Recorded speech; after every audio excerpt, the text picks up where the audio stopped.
Right, so once again, a very good morning, all of you. Now I request President of CREDAI Hyderabad, Mr. Ramakrishna Rao, to walk our Honorable Minister, Shri KTR, onto the stage, please.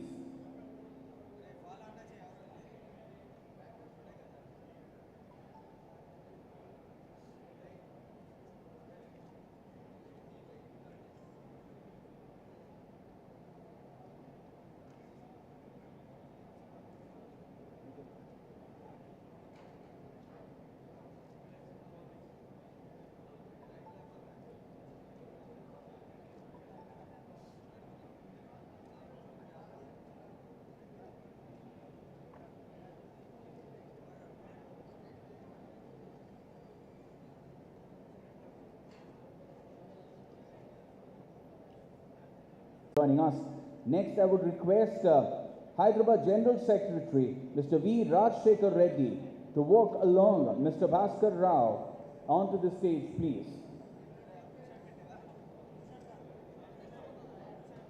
I request Hyderabad General Secretary, Mr. V. Rajshekar Reddy, to escort the Honorable Mr. Bhaskar Rao Garu to please on stage.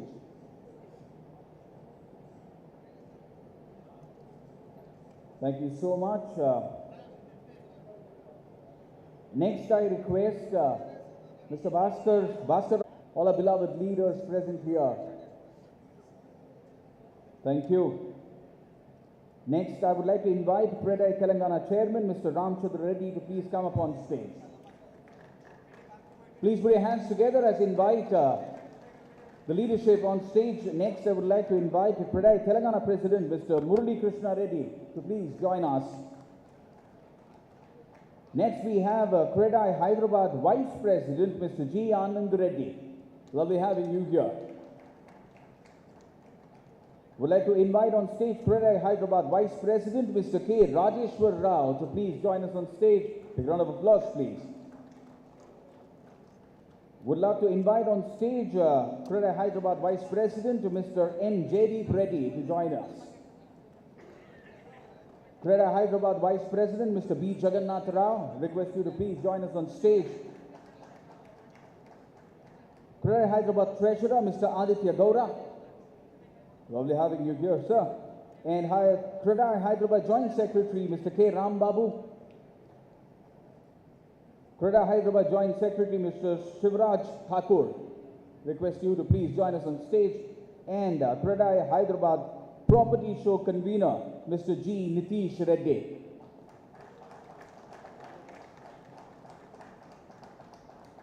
All right, fantastic to have all of you here.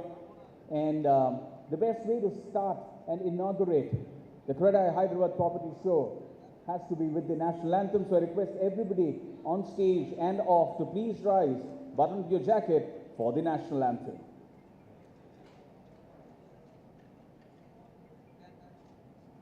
Janagana mana adhinayaka jaya he Bharata bhagya vidhata Punjab Sindh Gujarat Maratha Dravida Utkala Vanga Vindhya Himachal Yamuna Ganga Uchchala Jaladhi Taranga Tava Shubha Name Jage Tava Shubha Ashish Mange Gahe Tava Jaya Gatha Jana Gana Mangala Dayaka Jaya He Bharata Bhagya Vidhata Jaya He Jaya He Jaya He Jaya Jaya Jaya Jaya He.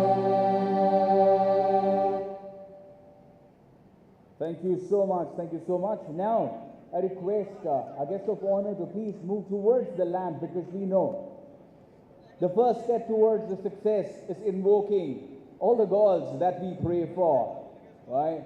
So lighting of the lamp is a very significant part of all our events, because that kickstarts or that marks the beginning of the time when we invoke all the blessings for a successful journey ahead. And when we talk about this event, we are talking about 3 days where we have over 1 lakh square feet up for grabs, over 500 properties being displayed. And in 3 days, all the roads will lead to one single destination, and that has to be CREDAI Hyderabad Property Show 2022. 29th and 30th of April and the 1st of May. This is going to be a destination for all Hyderabadis to get one little piece of Hyderabad on their day.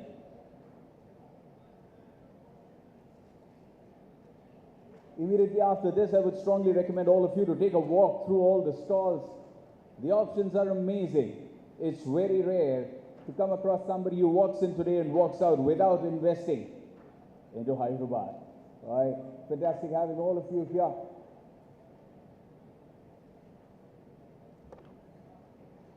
Now that we're done with the national anthem, now that we managed to light the lamp, the another thing that we are extremely focused on as citizens of Hyderabad is to make sure that we stay green. So to welcome our guest of honor with a green little pot, I request Hyderabad Property Show co-convener Mr. Arvind Rao Machineni to please come on stage and hand over the plant to our guest of honor and Minister, Mr. KTR.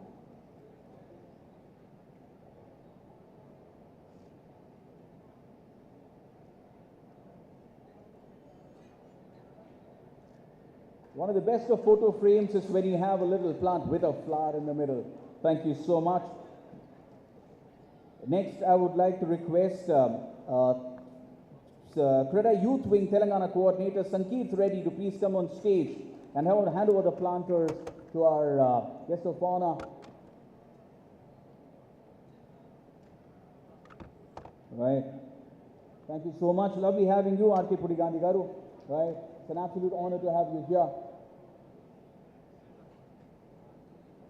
I request Sankeet Reddy to stay back and do the honors for MLA Bhaskar Rao Garu as well. Thank you so much, sir.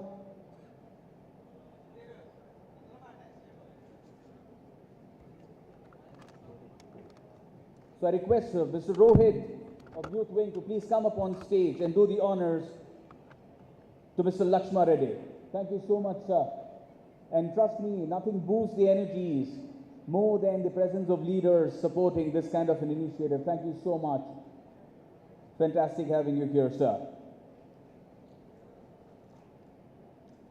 Right, request Rohit to stay back and do the honors to Telangana Chairman as well. Thank you, sir. Thank you so much.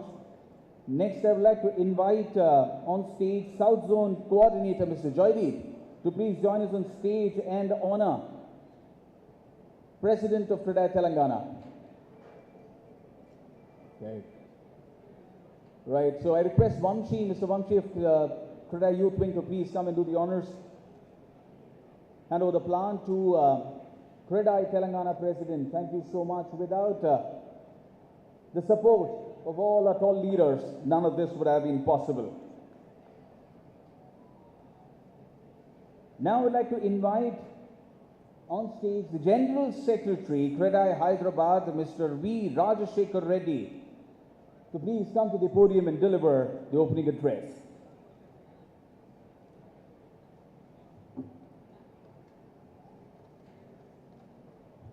Yeah, andariki namaskaram. Warm welcome and greetings to you all. ఈరోజు ముఖ్యంగా అడిగిన వెంటనే వచ్చిన మన ముఖ్య అతిథి గౌరవనీయులు శ్రీ కేటీఆర్ రావు గారికి క్రెడై హైదరాబాద్ తరఫున మరియు హైదరాబాద్ నిర్మాణ రంగం తరఫున హృదయపూర్వక కృతజ్ఞతలు మరియు ధన్యవాదాలు తెలియజేసుకుంటున్నాం. Thank you sir. అలాగే మనతో పాటు ఉన్న శాసనసభ్యులు అరికపూడి గాంధీ గారు, is builder, is one among us. ఈరోజు కూడా తను మన దగ్గరికి ఈరోజు రావడం వల్ల we are conveying our thanks to him. Thank you sir. అలాగే లక్ష్మారెడ్డి, శాసనసభ్యులు లక్ష్మారెడ్డి గారు, భాస్కర్ రావు గారికి కూడా క్రెడై హైదరాబాద్ తరఫున కృతజ్ఞత. మేము నిర్వహించేది కూడా we are not just like selling our properties. We want to showcase the growth of Hyderabad, what we have done for the last 1 year అనేది ఇయర్లీ ఒక ఈవెంట్గా చేస్తుంటాం కాబట్టి మేము ఎప్పుడు కూడా మా మంత్రివర్యులు గారిని ప్రతిసారి రమ్మని మనస్ఫూర్తిగా ఆహ్వానిస్తుంటాము. ఎందుకనంటే this is the growth of him. ఎందుకంటే కొన్నిసార్లు we have to thank him what is doing for the industry. Thank you sir, thank you very much. చాలాసార్లు మనకు అనిపిస్తుంటుంది there is a connectivity like ఎప్పుడు కూడా మనం చూస్తున్నాము 2000 maybe no I might be repeating a lot but still ఎప్పుడు కూడా ఒక మనిషి అనేది we have to be thankful what being happen to అస్.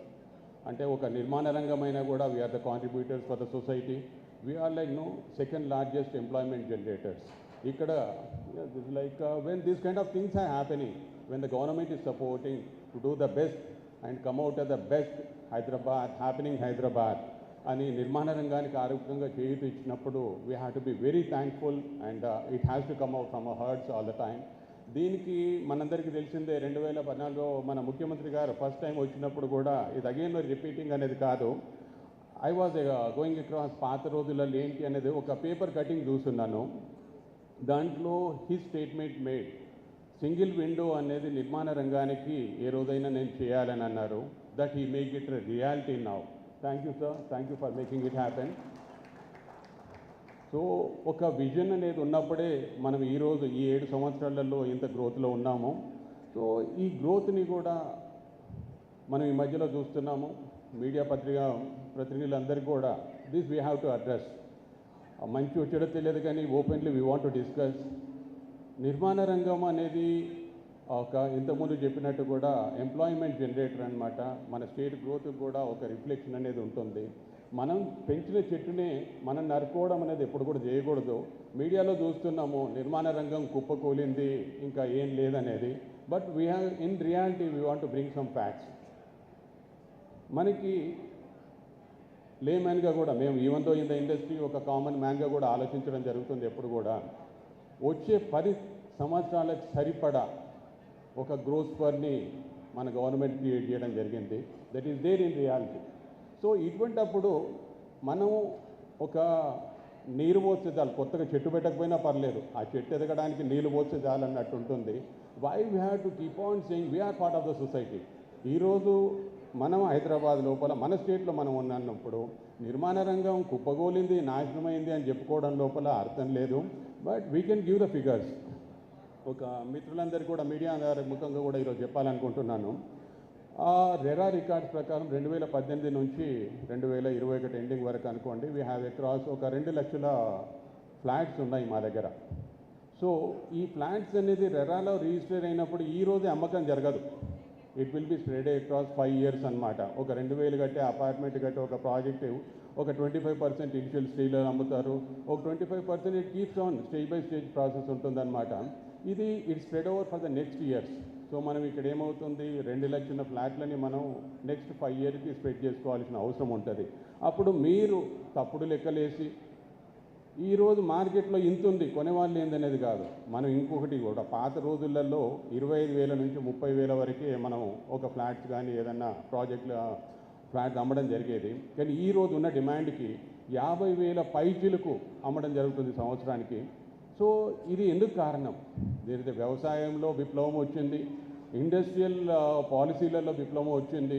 ఇప్పుడు వ్యవసాయంగా చూసినప్పుడు మన హైదరాబాద్ నలుమూలలో almost within reach of 50 kilometres వరకు కూడా ఎక్కడ కూడా ఒక 2 కోట్లు 3 కోట్లకి రేట్ తక్కువ లేదు. ఒక కామన్ ఒక రైతు కూడా నేను ల్యాండ్ అమ్ముకొని నా పిల్లలకు ఇల్లు కొనాలి అనే దాని మీద ఆలోచన ధోరణి మారింది కాబట్టి సో ఈరోజు మన దగ్గర సేల్స్ పెరుగుతున్నాయి. ఒక ఇల్లు అనేది ప్రతి ఒక్కరు కూడా they want to own it.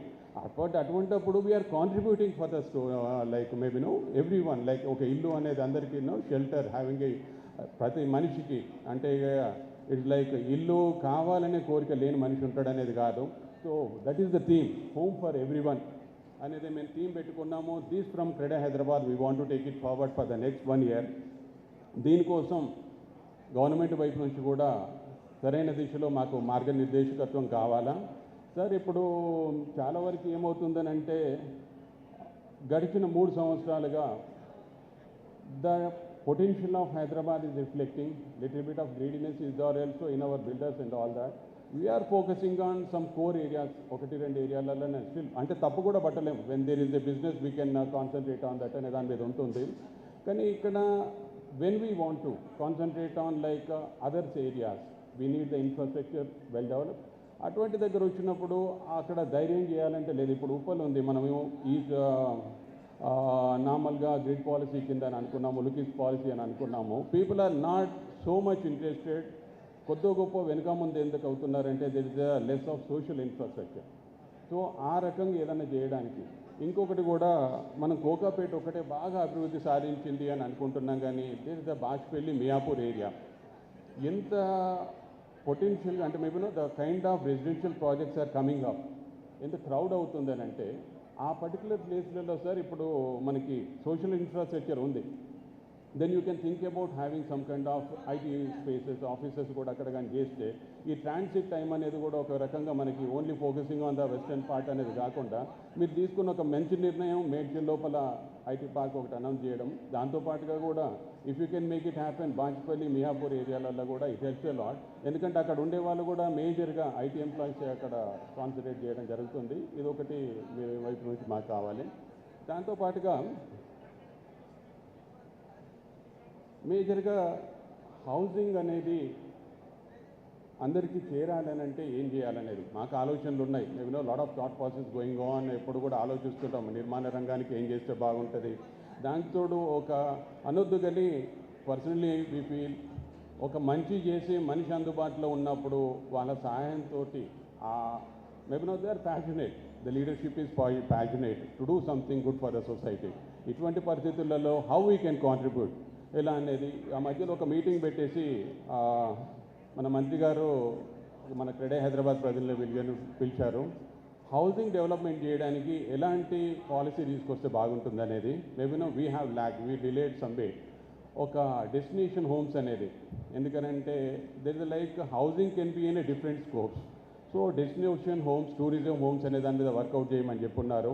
ఇంకొకటి కూడా అఫోర్డబుల్ హౌసింగ్ అనే దాని మీద కూడా వర్కౌట్ చేయమని చెప్పున్నారు. ఇంకోటి again more of like on the institutions. So ఇక్కడ గ్రోత్ పర్ లోపల this is where he is connecting well with us. Maybe I can frankly or maybe openly say we are not connecting with him. So there is a need from us to help the government. We are not only doing our business, మనకు resources ఉన్నాయి. ఎందుకనంటే ఇప్పుడు మన CREDAI Hyderabad association run చేసుకోవడానికి మనం ఉన్న వాళ్ళమే తంటాలు పడుతుంటే సింగిల్ హ్యాండెడ్గా ఒక ఇద్దరు ముగ్గురు దాంతోపాటు 20 మంది 30 మంది ఒక స్టేట్ మొత్తాన్ని రన్ చేస్తున్నారంటే వాళ్ళ కష్టం వాళ్ళ ఆరాటం చూసినప్పుడు this is where the society has to change, the mindset of the people has to change, where we can keep on giving on some kind of maybe policy reforms. ఇప్పుడు కొత్తగా one more thing, GGG1 GO గురించి కూడా I don't want more stress on that. But apart from the industry side sir అక్కడ మీరు అంతకుముందు ఒక ప్రోగ్రాంలో anchor Suma గారితో అన్నారు జంట జలాశయాలని బాగా ఎంకరేజ్ చేస్తుందన్న. You have a dream of making it a tourist spot with having a cycle track and lot of vision is there for you. So ఇటువంటి దాన్ని మనం పర్యావరణాన్ని కాపాడుకుంటా there is a scope for we can create a different kind of Hyderabad in that area. దాని గురించి చేయండి sir. ఇప్పుడు ఎందుకంటే ఎవరినన్నా కూడా పర్యావరణం మనకు కావాలా, దానికి no one is against that when something is inevitable. So అటువంటప్పుడు దాని ఆలోచన ధోరణి మార్చుకొని 10 మందికి ఎలా పనికి వస్తుంది, మనం ఆ ల్యాండ్ అక్కడ ఉంది, how to utilize that, maintaining that resources and all that, green zone అని బఫర్ జోన్స్ అని sir maybe make it happen. Even from our side we have expert like SMR Ramareddy గారు ఈజ్ గుడ్ ఇన్ ప్లానింగ్. సెక్రటరీగా మా కొంతమందిని మా industry వైపు నుంచి కూడా ఇన్వాల్వ్ చేయండి sir. We will give the maybe what is the best for the Hyderabad city. So that is one thing sir. చెప్పాలంటే ఇంకా చాలా ఉన్నాయి. అపార్ట్ ఫ్రమ్ దట్ ఈరోజు హైదరాబాద్ నిర్మాణ రంగం బాగున్నా కూడా కొద్దో గొప్ప నెగిటివిటీ అనేది ఉన్నా కూడా స్టిల్ వీ కెన్ సీ. ఎందుకంటే 2013-14లో 57,000 కోట్ల ఎగుమతులు ఉన్న ఐటీ రంగం ఈరోజు 1,45,000 కోట్లు వచ్చింది. Main I want just tell you, ఎప్పుడు కూడా మ్యానుఫ్యాక్చరింగ్ ఇండస్ట్రీస్ తోటి కానీ ఈ మధ్యలో వచ్చిన ఇన్వెస్ట్మెంట్ 2,26,000 కోట్లు అనేది that's a big figure for us. which is going to create lot of employment in the future. That is our business. That is our business. దాదాపుగా 16 లక్షల ఎంప్లాయ్మెంట్ జనరేట్ కాబోతుంది. మనం అందరం కూడా ఒక టాప్ అండ్ 30%ని అడ్రస్ చేస్తున్నాము. Future is now for the mid segment and lower segment. దాన్ని address చేయాల్సిన అవసరం మన మీద ఉంది. దానికోసం సార్ మేము చేయాలన్నా ధైర్యం చాలదు, ఎందుకంటే కొత్త గొప్ప ల్యాండ్ వాల్యూస్ ఇప్పుడు ఎక్కడ అందుబాటులో లేకుంటున్నాయి. So now there is a need. ఒక మీరు రింగ్ రోడ్ ఉంది కాబట్టి ఒక 5-6 క్లస్టర్స్ కొంచెం ఐడెంటిఫై చేసి కొంచెం రీజనబుల్ రేట్కి ఎవరైనా ఇంట్రెస్ట్ ఉన్న బిల్డర్స్కి ల్యాండ్ ఇచ్చే ప్రతిపాదన ఏదైనా ఉంటే చూడండి. Where the people can, the builders interested can focus on affordable housing.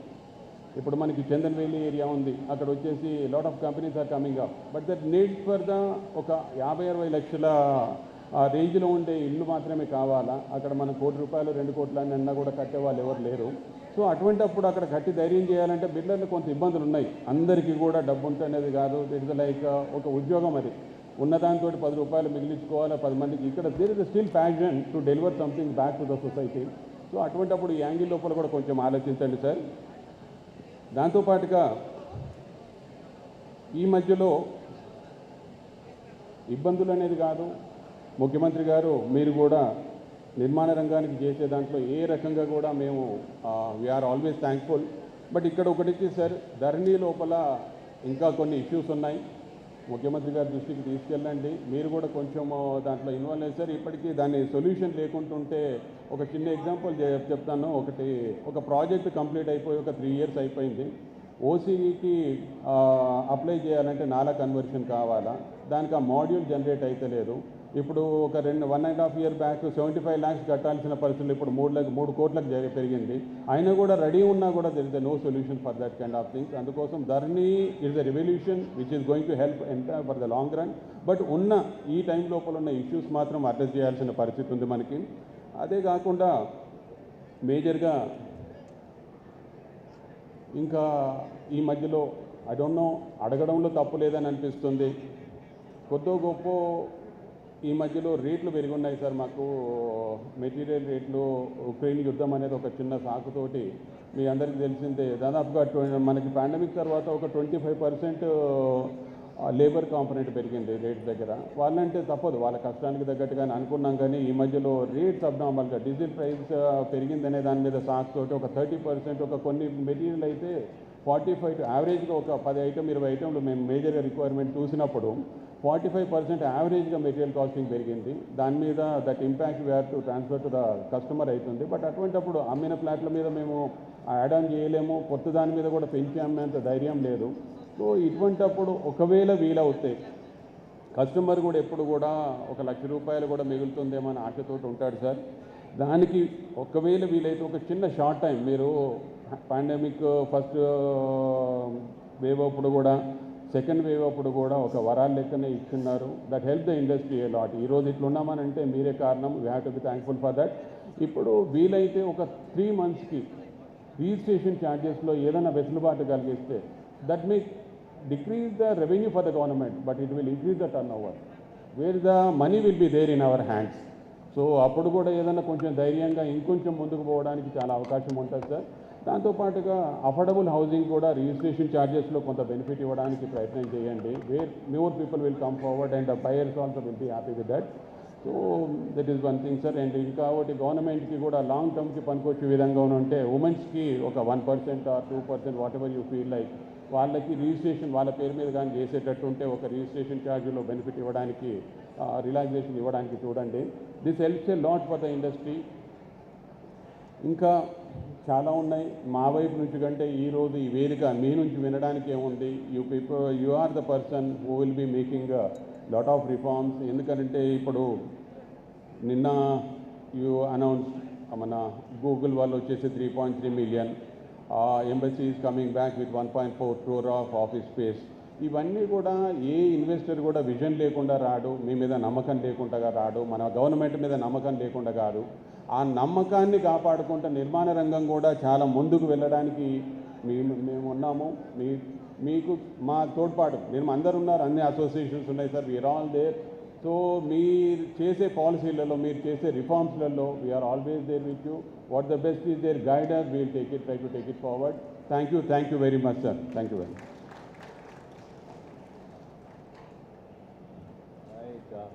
Like a very true leader, rightly summarized the requests, the demands, and also extending the support wherever required. Thank you so much, Mr. Rajshekar Reddy, for that. Next, I would like to invite on stage the CREDAI Telangana Chairman, Mr. Ramchandra Reddy, to please come up and deliver his address. Please put your hands together for CREDAI Telangana Chairman, Mr. Ramchandra Reddy.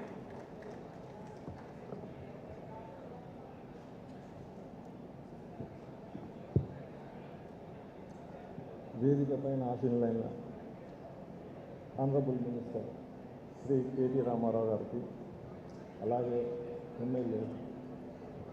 ఎమ్మెల్యేలు గాంధీ గారికి, లక్ష్మారెడ్డి గారికి, భాస్కర్ గారికి and మా మిత్రులు and వేదిక ముందున్న మా సహా బిల్డర్లకు, వెండర్స్కి అండ్ మీడియా మిత్రులకు అందరికీ నమస్కారం.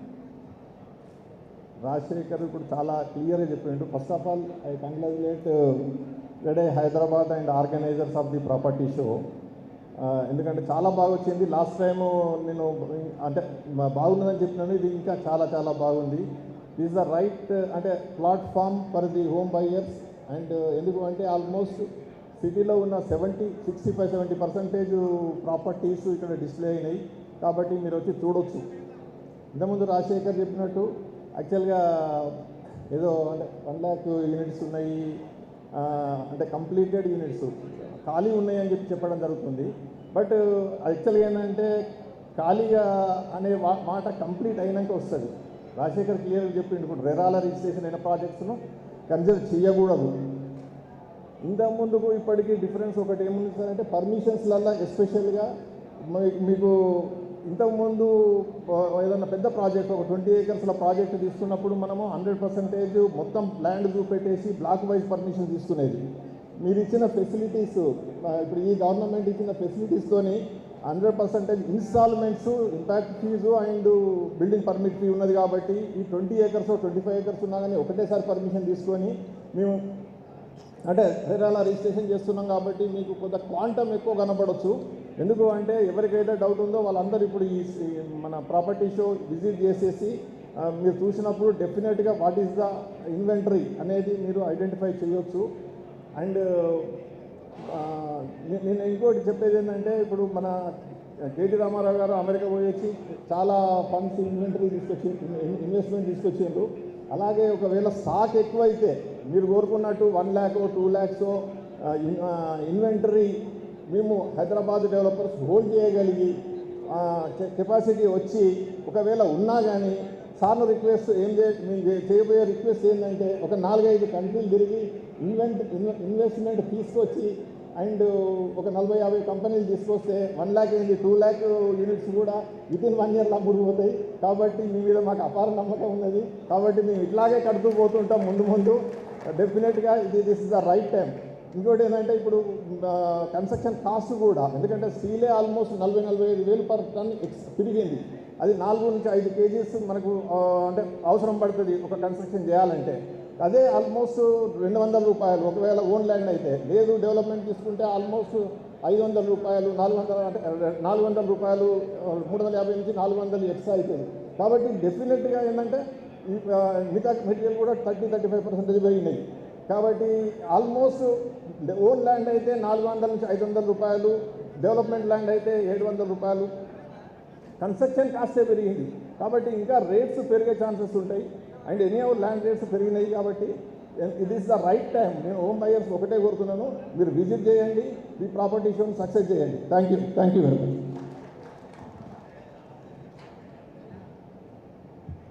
Thank you so much, sir.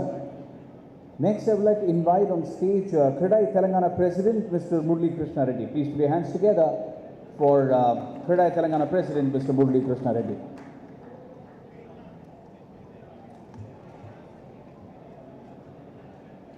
మన ప్రియతమ నాయకులు ఈరోజు మన క్రెడై ప్రాపర్టీ షోకు ముఖ్య అతిథులుగా వచ్చిన శ్రీ కేటీ రామారావు గారు, అలాగే లక్ష్మారెడ్డి గారు, గాంధీ గారు, భాస్కర్ గారు మరియు నాతోటి office bearers, all CREDAI family. Sir congratulation sir, మీరు నిన్న గూగుల్ ఆఫీస్ భూమి పూజకు మీరు అటెండ్ అయినప్పుడు మేము చాలా ప్రౌడ్గా ఫీల్ అయ్యాము. మళ్ళీ 30 లక్షల స్క్వేర్ ఫీట్ మీరు తీసుకొస్తున్నారంటే మాకు 30,000 జాబులు మీరు క్రియేట్ చేస్తున్నారు. సో మీ 30,000 జాబులకు మేము 30,000 యూనిట్స్ మినిమం 1 ఇయర్ జాబ్ మాకు మీరు ఇచ్చి రియల్లీ హృదయపూర్వకంగా మిమ్మల్ని అభినందిస్తున్నాను. అదేవిధంగా సార్ మీరు 111 జీవో కూడా తీసుకురావడము, దాన్ని ఎత్తేయడం అనేది చాలా సంతోషకరమైనది. క్రెడై తరఫున మిమ్మల్ని అభినందిస్తున్నాను. 111లో మమ్మల్ని కూడా పార్ట్ చేయాలని చెప్పేసి అనుకుంటున్నాను సార్. మాస్టర్ ప్లాన్ చేసి ఇంటర్నేషనల్ స్టాండర్డ్స్ తోటి మెరుగిన ఆ లేక్ ప్రొటెక్ట్ చేస్తూ దానికి కావాల్సిన ఇన్ఫ్రాస్ట్రక్చర్ డెవలప్మెంట్లో మమ్మల్ని కూడా పార్ట్ చేయండి. డెఫినెట్గా అది వరల్డ్ స్టాండర్డ్ తోటి మీరు డెవలప్ చేయొచ్చు. అంత పెద్ద ఏరియా ఎవరికి దొరకదు. 1,32,000 స్క్వేర్ అది ఎకర్స్ అంటే it is not a joke. దాంట్లో తప్పనిసరిగా మనది హైదరాబాద్ బ్రాండ్ ఎక్కడికో వెళ్ళిపోతుంది సార్. 111లో మాస్టర్ ప్లాన్ తయారు చేసి మాస్టర్ ప్లాన్లో మమ్మల్ని భాగస్వామ్యం చేయండి. సిటీ రిప్రజెంటేటివ్స్తో స్టేట్ రిప్రజెంటేటివ్స్ని కూడా. దాంట్లో మీరు infrastructure, under ground drainage plan కింద కరెక్ట్ చేస్తే మాత్రం హైదరాబాద్ బ్రాండ్ ఎక్కడికో వెళ్ళిపోతుంది sir. Really it's great sir. దానికి మేమందరం చాలా సపోర్టింగ్గా ఉంటాము. అదేవిధంగా సార్ మీ అందరినీ మనం ప్రియతమ ముఖ్యమంత్రి గారు డే 1 నుంచి చెప్తున్నారు బంగారు తెలంగాణ అని. బంగారు తెలంగాణ మనకు హైదరాబాద్ ఒకటి కాదు సార్, మొత్తం స్టేట్ డెవలప్ కావాలి. ఈరోజు మనకు all district head quarters master plans complete కాలేదండి. ఈవెన్ సిటీది కూడా కాలేదు. మాస్టర్ ప్లాన్ చేసి సిటీస్ డిస్ట్రిక్ట్ హెడ్ క్వార్టర్స్ మనం డెవలప్ చేసి proper under ground drainage system, proper infrastructure అక్కడ డెవలప్ చేస్తే హైదరాబాద్ మీద ప్రెజర్ తగ్గుతుంది. మనకు టోటల్గా హైదరాబాద్ మీద ప్రెజర్ తగ్గుతుంది. మమ్మల్ని స్టేట్ ఆ విధంగా చేస్తే సార్. ఇంకొకటి మెయిన్గా మాకు ఉన్న ప్రాబ్లం డిస్ట్రిక్ట్స్లో ఈ మధ్యలో మనది 105 జీవో ఒకటి వచ్చింది సార్.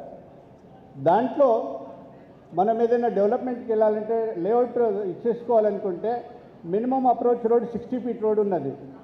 ఆ 60 ఫీట్ను with some penalty 30 feet road ఉంటే మీరు పర్మిట్ చేస్తున్నారు సార్. మీకు తెలుసు బిఫోర్ అవర్ గవర్నమెంట్ తెలంగాణ మొత్తంలో గ్రామ పంచాయతీ లేఅవుట్స్ తప్పించి వేరే లేఅవుట్స్ లేవు సార్. ఒక హైదరాబాద్ తప్పించి మొత్తం గ్రామ పంచాయతీ లేఅవుట్స్ ఎక్కడ మీరు ఎగ్జాంపుల్ తీసుకున్నా 20 ఫీట్ రోడ్స్ తప్పించి ఎక్కడ దాని 20 ఫీట్ కంటే ఒక ఇంచ్ పెద్దగా ఎవరు పెట్టలేదు. సో ఆ 20 ఫీట్ రోడ్స్ తోటి నాకు అప్రోచ్ పర్మిషన్ వస్తలేదు. పర్మిషన్ రాక మా వాళ్ళందరూ డిస్ట్రిక్ట్స్లో మళ్ళీ ఇల్లీగల్ లేఅవుట్స్కి వెళ్తున్నారు.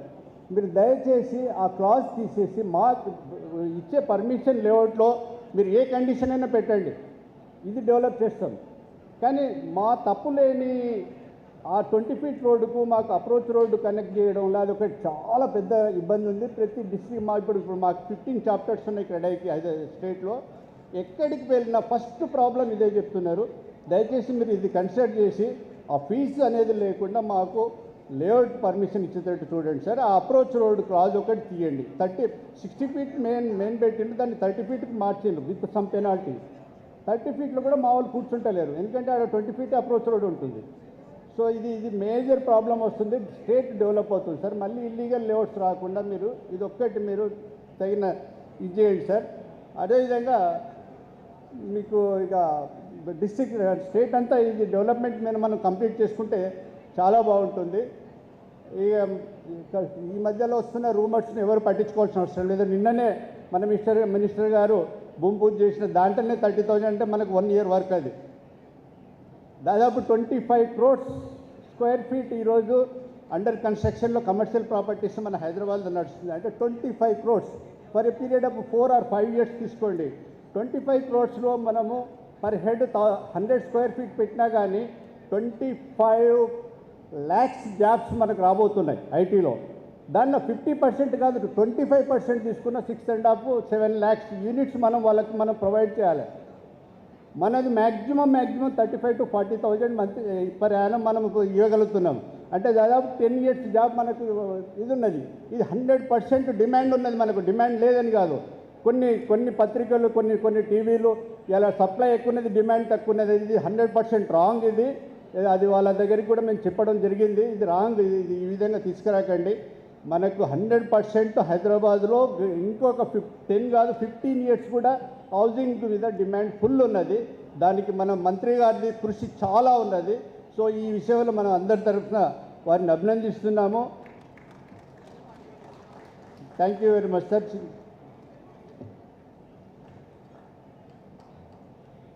Right. So thank you so much, sir, for dispelling a few myths and promising that the future is bright as we believe. Thank you so much. Next, I would like to invite on stage CREDAI Youth Wing Hyderabad Coordinator and Property Show Co-Convener Mr. Vikas Reddy to explain about the role of the CREDAI Youth Wing. All yours.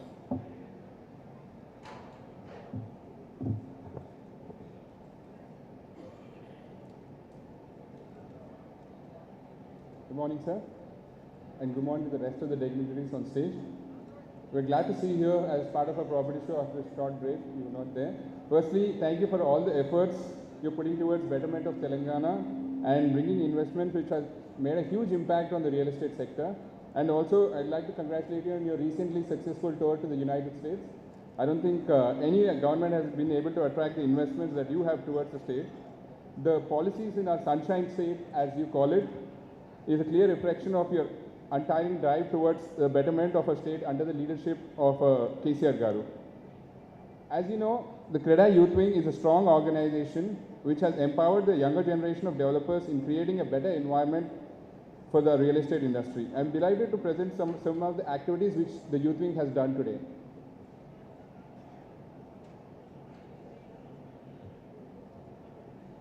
The activities of Youth Wing, which includes learning sessions that empower the younger generation of developers in becoming a better breed of developers and also being compliant with current business environment. We have played an active part during the pandemic, which is once in a lifetime event and in tune with the government efforts. We have put in additional efforts to make sure that the labor in our industry did not suffer during this pandemic and were also transported back home safely. We have also hosted 2 big conferences in the past 6 months, which is one of is the State Con, which had around 1,000 developers from all across the state, from all the small towns, and they had gathered for a day-long knowledge session. I'd also like to leave you with an experience that we recently had. Recently, a delegation of developers from Bombay had arrived here. It was very heartening to see that they were hoping to have a government similar to ours, with the policies and the ease of doing business that we have over here. It is not often that people praise governments, and I'm happy to see a group of developers from another state being jealous of the establishment that we have. They missed out on a chance to meet you, and in fact, some of them actually bumped into you in the airport. And in fact, I still get requests hoping that we could actually at least have a virtual Zoom call with you, with them, so that we can arrange that. Thank you once again for gracing us with your presence, and we will look forward to many more interactions with you. Thank you.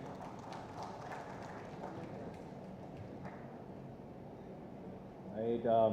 There are a lot of states where growth happens despite the state, and this is one where growth happens because of the state. So thank you so much for emphasizing on that. Next, I would like to invite CREDAI Hyderabad President, Mr. Ramakrishna Rao Garu, to please come up on stage and deliver his address. Please put your hands together for CREDAI Hyderabad President.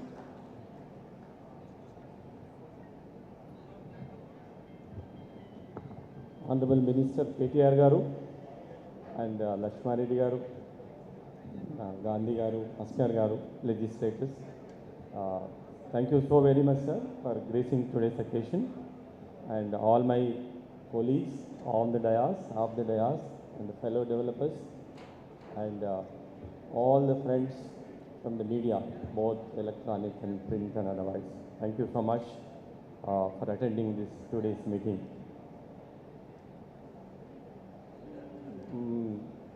Minister గారు తొందరగా ముగించన్నారు, తొందరనే ముగిస్తాను. చెప్పవలసిందంతా మా మిత్రులు బాగానే చెప్పినారు. తొందరనే ముగిస్తాను సార్. చెప్పవలసిందంతా మంచిగానే చెప్పారు మా మిత్రులు. But when the giver is here, I should not shy away from asking. So మాకు సార్ ఎంత మీరు చేస్తే మేము అంత అడుగుతుంటాం. That is the nature of this business. So you have raised the bar so much, so there is always something you need to give us back to reach that bar. So that is my request to you. I have a few points. I request all of us to take cognizance of these issues. which are very much required for the city now. Sir, coming back to master plan, sir.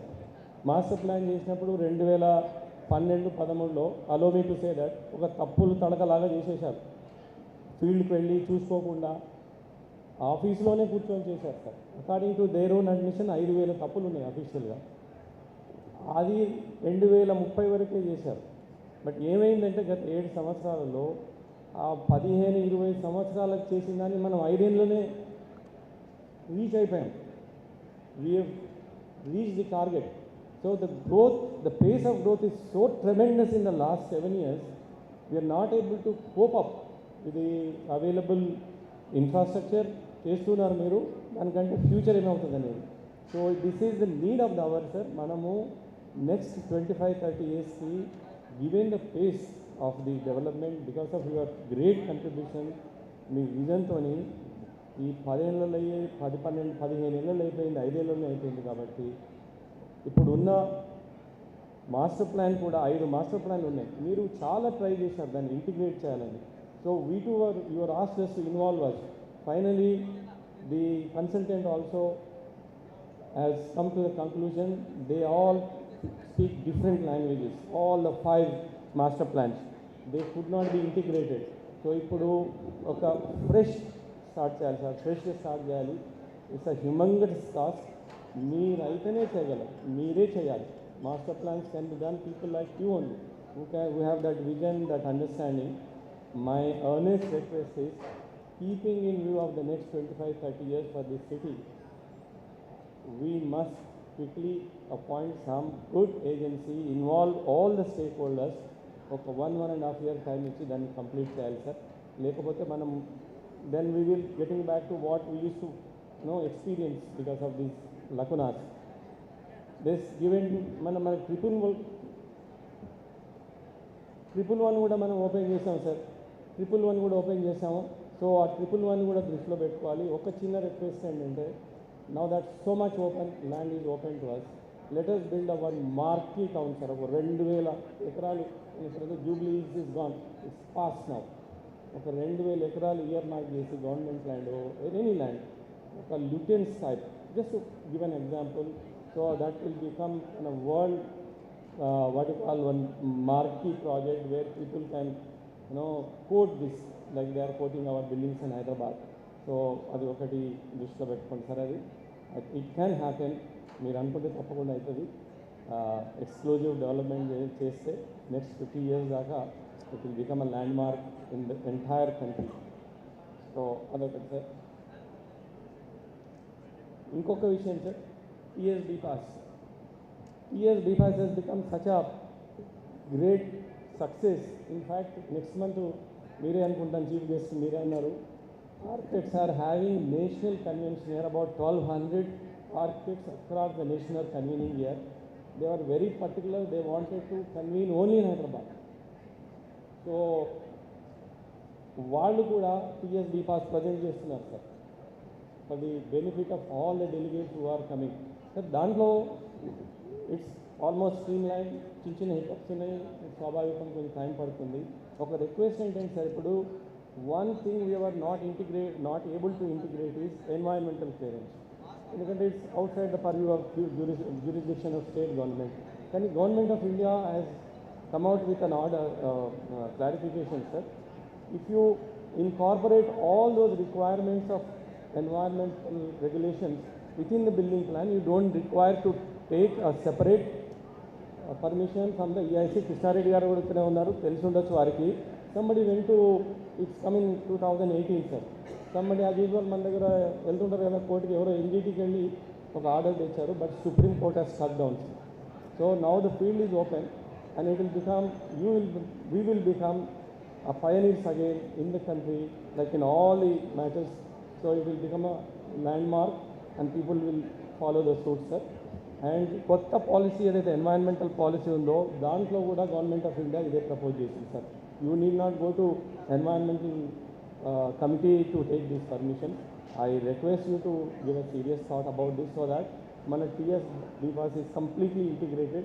So we don't need to wait for 3 months, 4 months, though you give me the plan for only in 21 days, wherein it takes 2 months, 3 months to get environmental clearance. అది ఒకటి దృష్టిలో పెట్టుకోండి sir.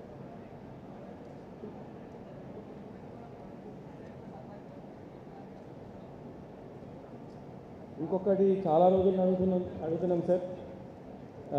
You have a convergence meeting city agencies అన్నీ కలిపి. It's a very good meeting where issues are resolve within the concerning the city. మాకు కూడా అట్లా ఒకటి పెట్టండి sir. We don't ask you to give anything more. In fact, allow me to say, we are sometimes suffering from the problem of plenty. So, this is only to streamline certain issues. Electricity board and water board and OC 15 days lo ivali. 15 days lo vaagunte 1-2 months lo istaru. Power, water kavalante 3 months padutundi. So, this is all in the spirit of TSB cost. 21 days lo building permission vachindi anukondi. OC to saha water electric connection kuda raavali.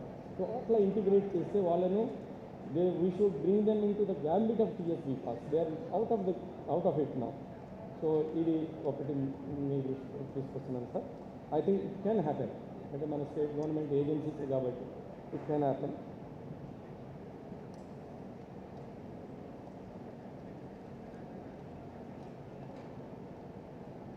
ఇంకొకటి sir, మా మిత్రులు కూడా మన రాజశేఖర్ కూడా rise చేస్తారు. Last time మీ దగ్గరికి వచ్చినప్పుడు come out with some out of the box ideas. ఎప్పుడుగా ఇల్లు ఏం కడతారు మీరు అన్నారు.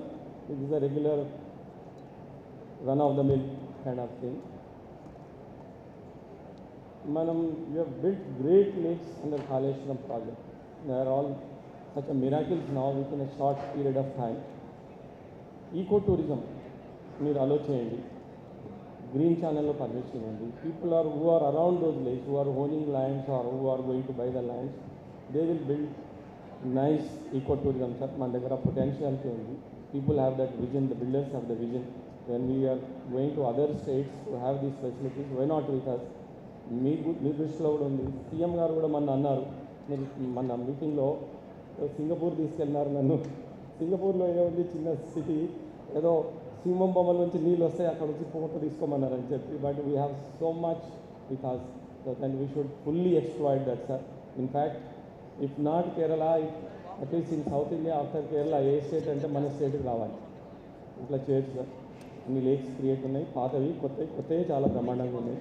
దట్ ఆల్రెడీ ఒక రిప్రజెంటేషన్ కూడా ఇచ్చున్నాం సార్ మినిస్ట్రీకి. Please have a look at that. And ఈ పెరి అర్బన్ జోన్ ఒకటి సార్, అంటే మురళీకృష్ణారెడ్డి గారు చెప్పినప్పుడు, if you do not create that environment enabling rules లేకపోతే people violate sir. People violate. This is mana దగ్గర ఉన్నది. We generally violate rules. We like to violate rules. And allow me to say, my industry is a wild horse. And ఎంత రీనింగ్ చేసినా కూడా కొంచెం plus మా వేరా కూడా కొంచెం they are not very active. అది మీకు అర్థమవుతుంది. ఈ పెరి అర్బన్లో కూడా చుట్టుముట్టాన్ని పెరి అర్బన్ పెట్టారు. Peri urban is suitable for large land area ఉన్న కంట్రీస్. కెనడాలో తప్ప ఎక్కడ సక్సెస్ కాలేదు సార్. అక్కడ దే ఆర్ హ్యూజ్ ల్యాండ్. మనకంటే పాపులేషన్ 10%, 20% ఉండొచ్చు. మనకంటే డబుల్ ల్యాండ్ ఉంది, మీకు తెలిసి. అక్కడ లాంటివన్నీ తీసుకొచ్చి ఇక్కడ అతికిచ్చారు. అప్పుడెప్పుడో మాస్టర్ ప్లాన్ చేస్తాం. పెరి అర్బన్లో 400 గజాలు ఉంటే ఒక 100 గజాల ఇల్లు కట్టుకోవాలి, 300 గజాలు వెళ్ళాలి. అవుట్ సైడ్ ద సిటీ పోయినప్పుడు వై వుడ్ ఎనీబడి బిల్డ్ ఒక 25 గజాలలో ఒక కుటీరం కట్టుకొని ఉండలేదు సార్. సో అవన్నీ అందరం లేఅవుట్లు చేస్తున్నాం, అమ్మేస్తున్నాం. ఇల్లు కట్టుకున్నప్పుడు ఇది పర్మిషన్ రాదు, పర్మిషన్ రాకుంటే గోల అవుతుంది, వైలేట్ చేస్తాడు. మళ్ళీ బీఆర్ఎస్ అంటాం, ఎల్ఆర్ఎస్ అంటాం. దాన్ని హైట్ రిస్ట్రిక్షన్ చేయండి sir. No apartments allowed. 3 floors, 50% builted area, 50% open area పెడితే ఏమవుతుంది సార్, ఈ వైలేషన్స్ కాకుండా ఉంటాయి. సో ఇది ఒకటి sir. It's a small amendment అని you can also propel people to go out of the city and decongest it. చాలా 100,000 ఎకరాలు ఉన్నాయి sir all around the town, and certain amount of damage is already done. So I request you to give a thought to it sir. And lastly sir, మీ దృష్టి కూడా వచ్చి ఉంటుంది, last 10 days నుంచి industry has come to an absolute stand still. మాకు metal లేదు, metal లేనందుకు concrete supply లేదు. మా బిగ్గెస్ట్ వరీ సార్, ఒక వారం రోజులు 10 రోజులైనా కానీ భరిస్తాం. Loss labour is the biggest loss. Normally సమ్మర్లో లేబర్ వెళ్ళిపోకుండా summer is the peak time for construction, వెళ్ళిపోకుండా చూసుకుంటాము. 10 రోజుల నుంచి వర్క్ లేదు కాబట్టి స్టర్లీ they are thinking of leaving the places. Slightly started. మిగతాది ఏదైనా ఆర్గనైజ్ చేసుకోగలం కానీ once the labour leaves the sites, which మీకు తెలిసే ఒక 10-15 లక్షల మంది లేబర్ ఉన్నారు మన సిటీలో. Even if 25% goes to their native places, it's very difficult. మళ్ళీ మాన్సూన్ వస్తే వర్క్స్ అని స్లో డౌన్ అవుతాయి. సో కొంచెము ఐ రిక్వెస్ట్ యూ, మీ మినిస్ట్రీయే కాబట్టి request you to use your good offices to resolve this issue sir, so that again the work. In fact, some friends were telling me today, staff nanta holidays పంపించడం ఏం లేదు, work జరగట్లేదని engineering staff నాకు. So that is the status sir. So I request you to at least this ish work and we can stop the migrating labour. So these are the things sir. Thank you once again. ఈసారి చాలా ఉత్సాహంగా ఉన్నాం. మీరు అడిగినంబడే immediately you have agreed to come, and I think you have come out with, looks like with good homework, and we anticipate a lot more things from you, sir. Thank you all.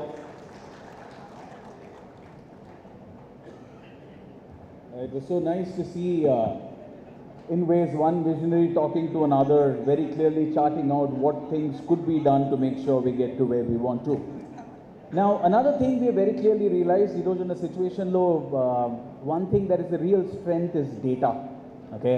And to make sure that everybody has access to the right kind of data, today in the presence of our leaders, we're going to be launching an app, and the app is going to put together all the developers, all the builders on one single platform where it has all the GOs, all the regulatory practices, vendor information, and trust me, with this kind of ecosystem and app available, things are going to grow as well. So can we have the app on the big screen, please? Can we have the app on the big screen, please? Right, so we will be sharing the details of this app with everybody participating with us today. And please do download this app, register, because information is power, data is power, and we will make sure everybody in the real estate ecosystem gets access to the same kind of power. Thank you so much. Next, what I'm going to do is one of the most redundant jobs, irrelevant jobs for anybody who is in Hyderabad, because now I've been given the job of introducing somebody who requires no introduction at all. So I'm going to cut the chase and invite on stage Mr. KTR garu. All yours. Thank you. గౌరవనీయులు మన రామకృష్ణ గారు, రాజశేఖర్ గారు, రామచంద్రారెడ్డి గారు, మురళీకృష్ణారెడ్డి గారు, గౌరవనీయులు గాంధీ గారు, గౌరవనీయులు లక్ష్మారెడ్డి గారు, భాస్కరరావు గారు, వెంకటరెడ్డి గారు, ప్రభాకర్ రావు గారు, వేదిక పైన ఆసీనులైన పెద్దలందరికీ, వేదిక ముందున్న హైదరాబాద్ మరియు తెలంగాణ రాష్ట్రంలోని నిర్మాణ రంగానికి సంబంధించిన గౌరవనీయులైన ప్రతినిధులకి, కార్యక్రమంలో పాల్పంచుకుంటున్న పాత్రికేయ మిత్రులకి, అదేవిధంగా ఇతర ఆహుతులందరికీ కూడా పేరు పేరున నమస్కారం. జనరల్గా క్రెడాయి మీటింగ్కి రావాలంటే కొంత భయం ఎందుకు వేస్తుందంటే, మీ వాళ్ళు చెప్పిందే చెప్పి, ఒకటికి నలుగురు చెప్పి, ఐదుగురు చెప్పి, అంటే ఒకసారి చెప్తే అర్థం కాదనుకుంటారా, లేకపోతే మరి ఒకసారి చెప్తే మాకు ఎక్కదనుకుంటారేమో, కానీ చెప్పిందే చెప్పి కొంత రామకృష్ణారావు గారు, రాజశేఖర్ గారు చేస్తూ ఉంటారు. అందుకే అప్పుడప్పుడు భయం వేస్తూ ఉంటుంది. But it's always a pleasure because like you said Rajasekhar, చాలాసార్లు బిల్డర్స్, కన్స్ట్రక్షన్ ఇండస్ట్రీ అంటే నిజానికి ఈ దేశంలో చాలామందికి రకరకాల అభిప్రాయాలు ఉండొచ్చు, కానీ వాస్తవం ఏంటి అంటే భారతదేశంలో వ్యవసాయం తర్వాత అంతమందికి ఉపాధి కల్పిస్తున్నది ఖచ్చితంగా నిర్మాణ రంగం అనే మాట ఏ ప్రభుత్వమైనా ఏ ఒక్కరైనా ఒప్పుకోక తప్పదు. అందులో ఎవరికి అనుమానం కూడా అవసరం లేదు. ఎందుకంటే as a government we know ఎన్ని కన్స్ట్రక్షన్ సైట్స్ నేను పర్సనల్గా విజిట్ చేశానో కోవిడ్ సమయంలో నాకు కూడా తెలుసు. ఆ లేబర్ క్యాంప్స్ కానీ అక్కడ ఉన్న లక్షలాది మంది ఇతర రాష్ట్రాల నుంచి ఇక్కడికి వచ్చి పాపం పొట్టకూటి కోసం ఇక్కడికి వచ్చిన వాళ్ళు కానీ ఇవన్నీ కూడా అనుభవపూర్వకంగా చూసిన వాడిగా చెప్తా ఉన్నా. డెఫినెట్గా what you are doing is also in fact helping the nation without a question. ఒక నిర్మాణ రంగం విషయం ప్రత్యేకంగా మీరు లేవనెత్తిన అంశాల విషయానికి వచ్చే ముందు మన రాష్ట్రం మన నగరం ఏ రకంగా గత 8 సంవత్సరాలుగా ముందుకు పోతున్నది, ఏమేం జరుగుతున్నది, భవిష్యత్తులో ఏం చేయాలనుకుంటున్నామో కూడా మీ ముందు పెట్టాల్సిన బాధ్యత నా మీద కూడా ఉంది. ఎందుకంటే ఈరోజు ఇక్కడ కేవలం క్రెడై హైదరాబాద్ మాత్రమే కాదు, క్రెడై తెలంగాణ మాత్రమే కాదు, ట్రెడా తెలంగాణ బిల్డర్ ఫెడరేషన్ సంబంధించిన పెద్దలు అందరూ కూడా ఉన్నారు కాబట్టి, ఇంకా ఇతర మిత్రులు కూడా ఉన్నారు కాబట్టి వారందరికీ కూడా కొన్ని విషయాలు మీతో పంచుకోవాలని నేను అనుకుంటా ఉన్నాను. మొదటిది, భారతదేశమే కాదు ఏ దేశమైనా అల్టిమేట్గా one thing is a fact. Mahatma Gandhi గారు ఎప్పుడో ఒకసారి అన్నారు, India lives in it's villages అని. భారతదేశం తన గ్రామాల్లో నివసిస్తుంది అనే మాట వారు అన్నారు. It is a fact. ఈరోజు కూడా 70% భారతదేశం గ్రామీణ ప్రాంతాల్లోనే ఉంది. కానీ India is run by it's towns and cities.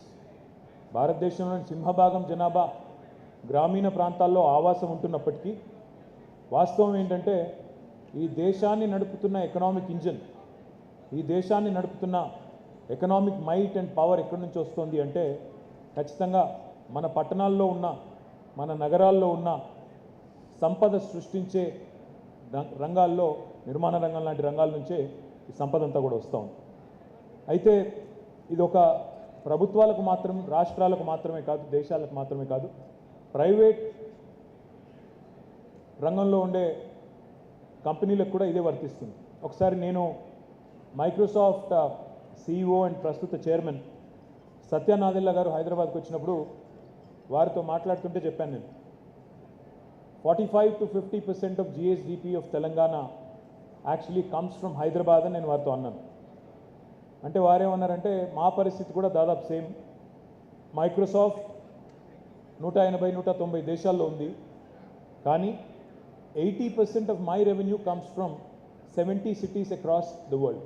అంటే మాకు కూడా వచ్చే ఆదాయంలో, ఇన్కంలో, రెవెన్యూలో 80% ఆదాయం ప్రపంచవ్యాప్తంగా మేము 200 దేశాల్లో 190 దేశాల్లో ఉన్నప్పటికీ మాకు కూడా 70 పట్టణాల నుంచే మాకు సింహభాగం రెవెన్యూ వస్తుందని వారు కూడా చెప్పడం జరిగింది. ఈ మాట ఎందుకు చెప్తున్నా అంటే ఇప్పుడు మనం దేశం చూస్తే, మన భారతదేశమే చూస్తే హైదరాబాద్ లాంటి నగరాలు భారతదేశంలో మన వేళ్ల మీద లెక్క పెట్టవచ్చు. ఢిల్లీ, బాంబే, బెంగళూరు, హైదరాబాద్, చెన్నై, కోల్కతా, పూనా, ఇంకోటి చూస్తే అహ్మదాబాద్, ఇంకో 2-3 ఇట్లా చూస్తే ఒక టాప్ 10 తీసుకుంటే కూడా ఈ నగరాలే ఈరోజు భారతదేశానికి ప్రధానమైన ఆర్థిక శక్తులుగా, ఆర్థిక చోదక శక్తులుగా, ఎకనామిక్ హార్స్ పవర్, ఎకనామిక్ ఇంజన్స్గా భారతదేశాన్ని నడుపుతున్న నగరాలు.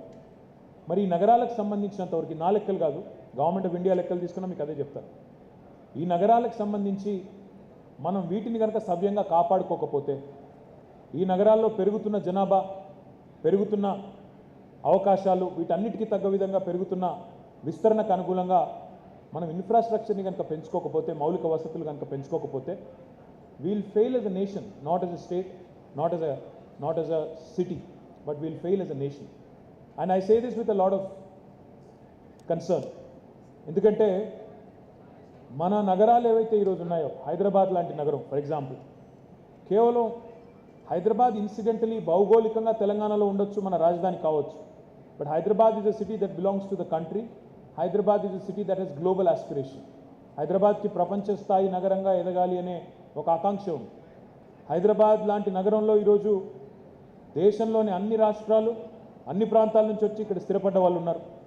ఇక్కడ ఉద్యోగ అవకాశాలు కానీ, ఉపాధి అవకాశాలు కానీ, వైద్యం కానీ, విద్య కానీ, వైద్యం కోసం అయితే మన దగ్గరికి దాదాపు 60-70 దేశాల నుంచి వస్తున్నారు. మిడిల్ ఈస్టర్న్ కంట్రీస్ కానీ, ఆఫ్రికన్ కంట్రీస్ కానీ, ఎక్కడెక్కడి నుంచో వస్తూ ఉన్నారు. నిన్న రాత్రి మన ముఖ్యమంత్రి కేసీఆర్ గారిని కలవడానికి జార్ఖండ్ ముఖ్యమంత్రి గారు వచ్చారు, హేమంత్ సోరెన్ గారు. ఆయన చెప్తున్నారు వాళ్ళ మదర్, వాళ్ళ సొంత తల్లి, వారికి ఇక్కడే మన ఏఐజీ హాస్పిటల్లో నాగేశ్వర రెడ్డి గారి ఆధ్వర్యంలో వారికి కూడా ఇక్కడే ట్రీట్మెంట్ నడుస్తూ ఉంది.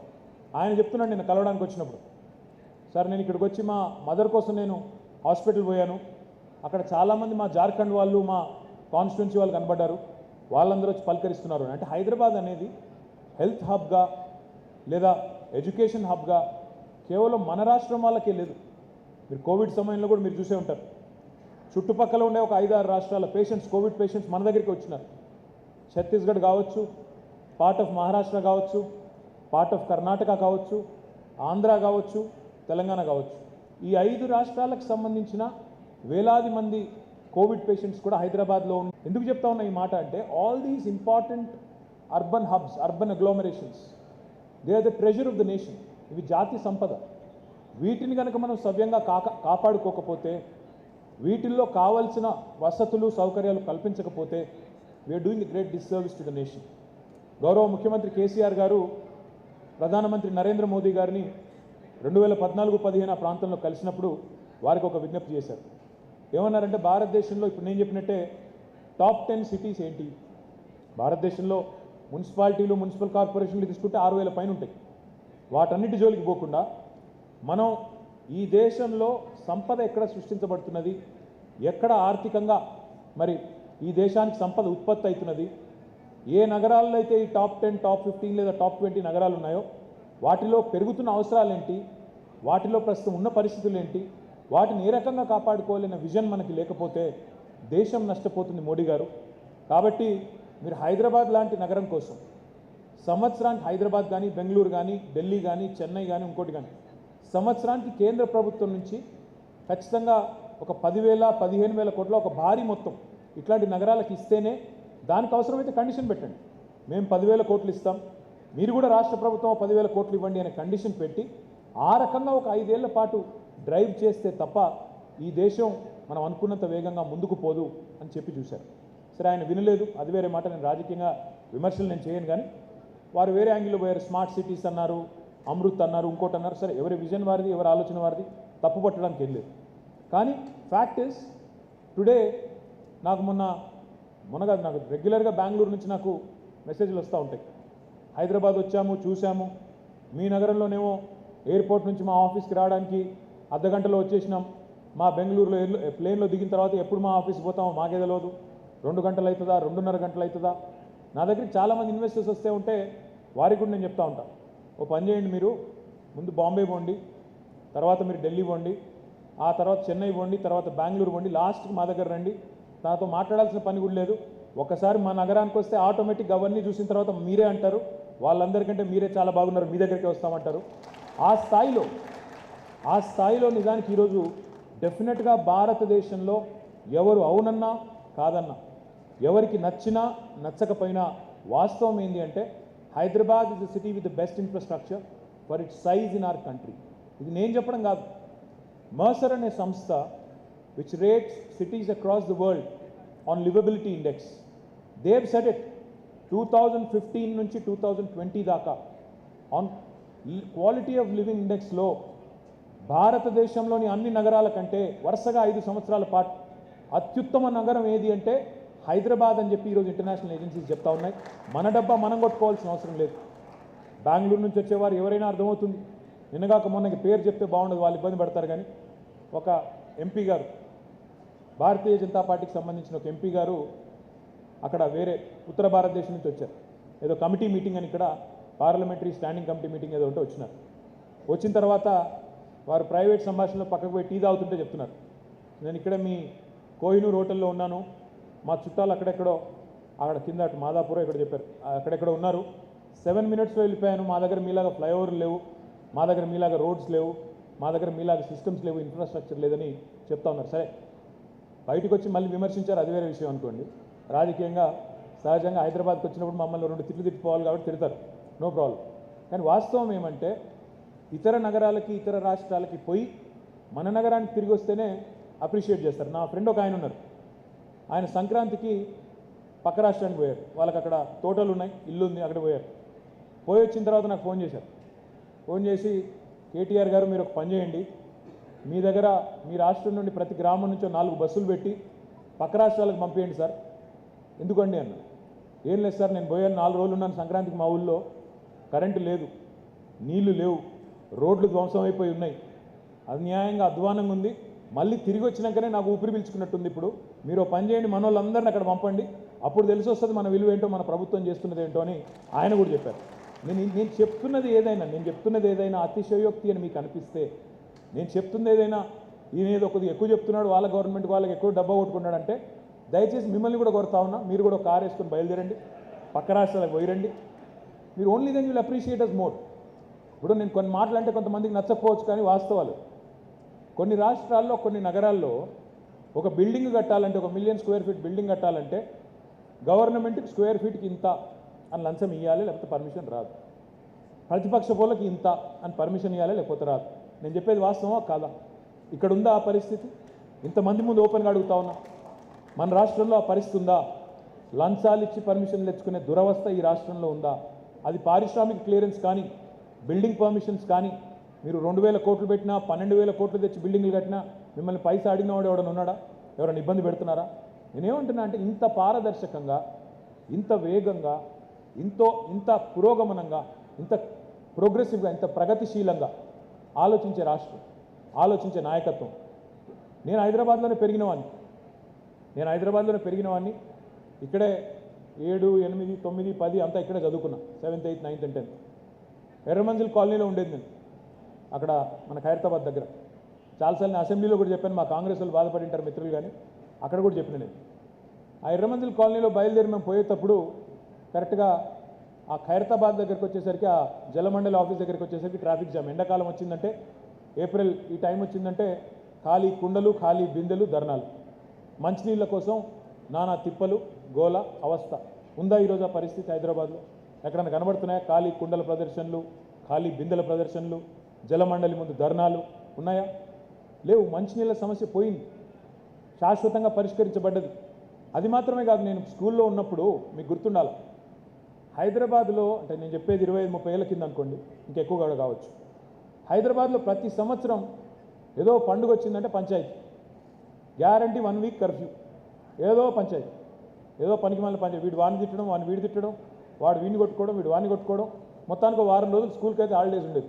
ఇప్పుడు పిల్లలు మమ్మల్ని తిట్టుకుంటున్నారు, స్కూల్కి హాలిడేస్ వస్తలేవని. కర్ఫ్యూ లేదు, పంచాయతీలు లేవు, ఆంధ్ర తెలంగాణ గొడవ లేదు, అయిపోతాయి అన్నారు. అవుతున్నాయి ఏమన్నా? ఎక్కడన్నా 8 ఏళ్లలో చిన్న సమస్య, చిన్న ఇబ్బంది ఎవరికైనా వచ్చిందా? ఏదైనా డిస్క్రిమినేషన్ ఉందా? ఏ పంచాయతీ లేదు. కుల పంచాయతీ లేదు, మత పంచాయతీ లేదు, ప్రాంతం పంచాయతీ లేదు. బ్రహ్మాండంగా హైదరాబాద్, నేను అన్నట్టు భారతదేశానికి కాదు, ఇతర దేశాల నుంచి వచ్చే వారికి కూడా ఆతిథ్యం ఇస్తూ, చక్కగా అందరినీ కడుపులో పెట్టుకుంటూ, వేరే రాష్ట్రాల నుంచి వచ్చే కూలీ చేసుకోవడానికి వచ్చే బిడ్డల్ని కూడా కడుపులో పెట్టుకుంటూ, బ్రహ్మాండంగా శాంతి భద్రతలను కూడా గౌరవ ముఖ్యమంత్రి గారి నాయకత్వంలో నిర్వహిస్తూ ముందుకు పోతున్నాం కాబట్టి పెరుగుతూ ఉంది, వేరేదేమి కాదు. ఇన్ని పనులు ఒకటేసారి కోయిన్సైడ్ అయ్యి ఒక ఏబుల్ లీడర్ కేసీఆర్ గారి రూపంలో stable government, law and order ఎఫిషియెంట్గా ఉంది, మంచినీళ్ళు బాగున్నాయి, కరెంటు చక్కగా ఉంది, రేట్లు పెరుగుతున్నాయి. సరే, రేట్లు పెరుగుతున్నాయంటే మళ్ళీ మీ వాళ్ళు ఇందాకేదో చెప్పారు, దాని గురించి మాట్లాడుతూ ఒక నిమిషం తర్వాత. అన్నీ కూడా బాగున్నాయి కాబట్టే నిర్మాణ రంగం పెరుగుతోంది, ఐటీ రంగం పెరుగుతోంది. ఇవన్నింటికి మించి ఒక మాట దయచేసి ఇక్కడ వచ్చిన మిత్రులు ఆలోచించమని నేను కోరుతా ఉన్నాను. జనరల్గా ఏదైనా గవర్నమెంట్ ఉంటే ఏదో ఒక ఫోకసే ఉంటుంది. చంద్రబాబు నాయుడు గారు ఉన్నారు, గతంలో 2004 వరకు ఆయన ఉన్నారు. ఆయన ఉన్నప్పుడు ఎక్కువ ఫోకస్ బిజినెస్ మీద ఉండేది, ఐటీ ఇండస్ట్రీ, దానికి సంబంధించి ముఖ్యమంత్రి గారి ఫోకస్ కానీ ఆ గవర్నమెంట్ ఫోకస్ కానీ అటువైపు ఎక్కువ ఉండేది. తర్వాత రాజశేఖర రెడ్డి గారు వచ్చిన తర్వాత వ్యవసాయం, గ్రామీణ ప్రాంతాలు, పూర్ అంటే ఆయన యాజ్ ఎ లీడర్ ఆయన విజన్ అది. నేను వ్యవసాయము, గ్రామీణ ప్రాంతాలు వాటి మీద దృష్టి పెట్టే ముఖ్యమంత్రిగా ఆయన పేరు తెచ్చుకున్నారు. కానీ కేసీఆర్ గారు వచ్చిన తర్వాత ఒకసారి ఆలోచించండి, ఇటు అర్బన్ డెవలప్మెంట్ పరుగులు పెడుతోంది పట్టణ ప్రగతి రూపంలో, అటు రూరల్ డెవలప్మెంట్లో కూడా కేంద్ర ప్రభుత్వం ఏ అవార్డు డిక్లేర్ చేసినా 10కి 10 టాప్ 10 డిక్లేర్ చేస్తే 10కి 10 మనకే వస్తూ ఉన్నాయి. అంటే ఒక సమ్మిళితమైన, ఒక బ్యాలెన్స్డ్ గ్రోత్, ఒక అరుదైన గ్రోత్ ఈరోజు తెలంగాణలో ఉంది. ఇక్కడ ఐటీ ఎక్స్పోర్ట్స్ పెరుగుతున్నాయి, వ్యవసాయ ఉత్పత్తులు కూడా పెరుగుతున్నాయి, పరిశ్రమలు, పారిశ్రామికీకరణ వేగంగా జరుగుతోంది, పర్యావరణంలో కూడా ధీటుగా దూసుకొని పోతా ఉన్నాం. 230 కోట్ల మొక్కలు పెట్టి 7% గ్రీన్ కవర్ను పెంచిన ఏకైక రాష్ట్రం భారతదేశంలో తెలంగాణ. హైదరాబాద్ లాంటి సిటీకి వరుసగా 2 సంవత్సరాలు యునైటెడ్ నేషన్స్ వారు ఆర్బర్ డే ఫౌండేషన్ అని ఉంటుంది వాళ్ళు. They have recognised Hyderabad as the only city in India as tree city of India. వరుసగా 2 సంవత్సరాల పాటు ఒకవైపు ఐటీ పెరుగుతోంది, గూగుల్ వచ్చింది, అమెజాన్ ఇవన్నీ ఉన్నాయి, ఇంకోవైపు పర్యావరణం కూడా దెబ్బతినట్లేదు. సో దిస్ బ్యాలెన్స్డ్ మోడల్ ఈ దేశంలో ఎక్కడా లేదు, ఏ రాష్ట్రంలో లేదు. ఒక ముఖ్యమంత్రికి ఇంత సమ్మిళితమైన విజన్ ఉండడం, డెవలప్మెంట్ జరుగుతోంది, వెల్ఫేర్ కూడా జరుగుతోంది, పేదవారి సంక్షేమం అభివృద్ధి రెండు, పర్యావరణం పరిశ్రమలు, వ్యవసాయం, ఐటీ, అదేవిధంగా పట్టణ ప్రగతి, పల్లె ప్రగతి. ఇది చాలా అరుదైన మోడల్, భారతదేశంలో ఇంతవరకు ఎక్కడ ఏ రాష్ట్రంలో చూడని మోడల్. కాబట్టే ఈరోజు ఒక హైదరాబాద్లోనే భూముల ధరలు పెరగడం లేదు. మా సిరిసిల్ల నాది, నేను ప్రాతినిధ్యం వహించే నియోజకవర్గం, అక్కడ పోయి అడుగుతూ ఉంటే మా వాళ్ళని కావాలని అడుగుతూ ఉంటాను నేను. మా లీడర్లు ఉంటారు, మా స్థానిక నాయకులు ఉంటారు, మన ఊర్లో రేట్ ఎంత ఉంది భూమి అని అడుగుతాను. నేను ఎమ్మెల్యేగా మొదటిసారి అయింది 2009లో. అప్పుడు ₹1,00,000 విలువ చేయని భూమి ఈరోజు తెలంగాణ వచ్చిన తర్వాత ఈ 8 ఏళ్ల తర్వాత ఎక్కడా కూడా తెలంగాణ రాష్ట్రంలో ఈరోజు 15 లక్షల నుంచి 25 లక్షలకు తక్కువ ఎకరం భూమి ఎక్కడా లేదు. మీరు భూతద్దం పెట్టి ఎత్తినా దొరకదు, ఏ మూలకన్నా పోండి, ఆదిలాబాద్ నుంచి భద్రాచలం దాకా, అలంపూర్ నుంచి ఇంకెక్కడికన్నా పోండి, ఎక్కడ మీకు 15 లక్షల నుంచి 25 లక్షల రూపాయల లోపల ఎకరం భూమి దొరకదు.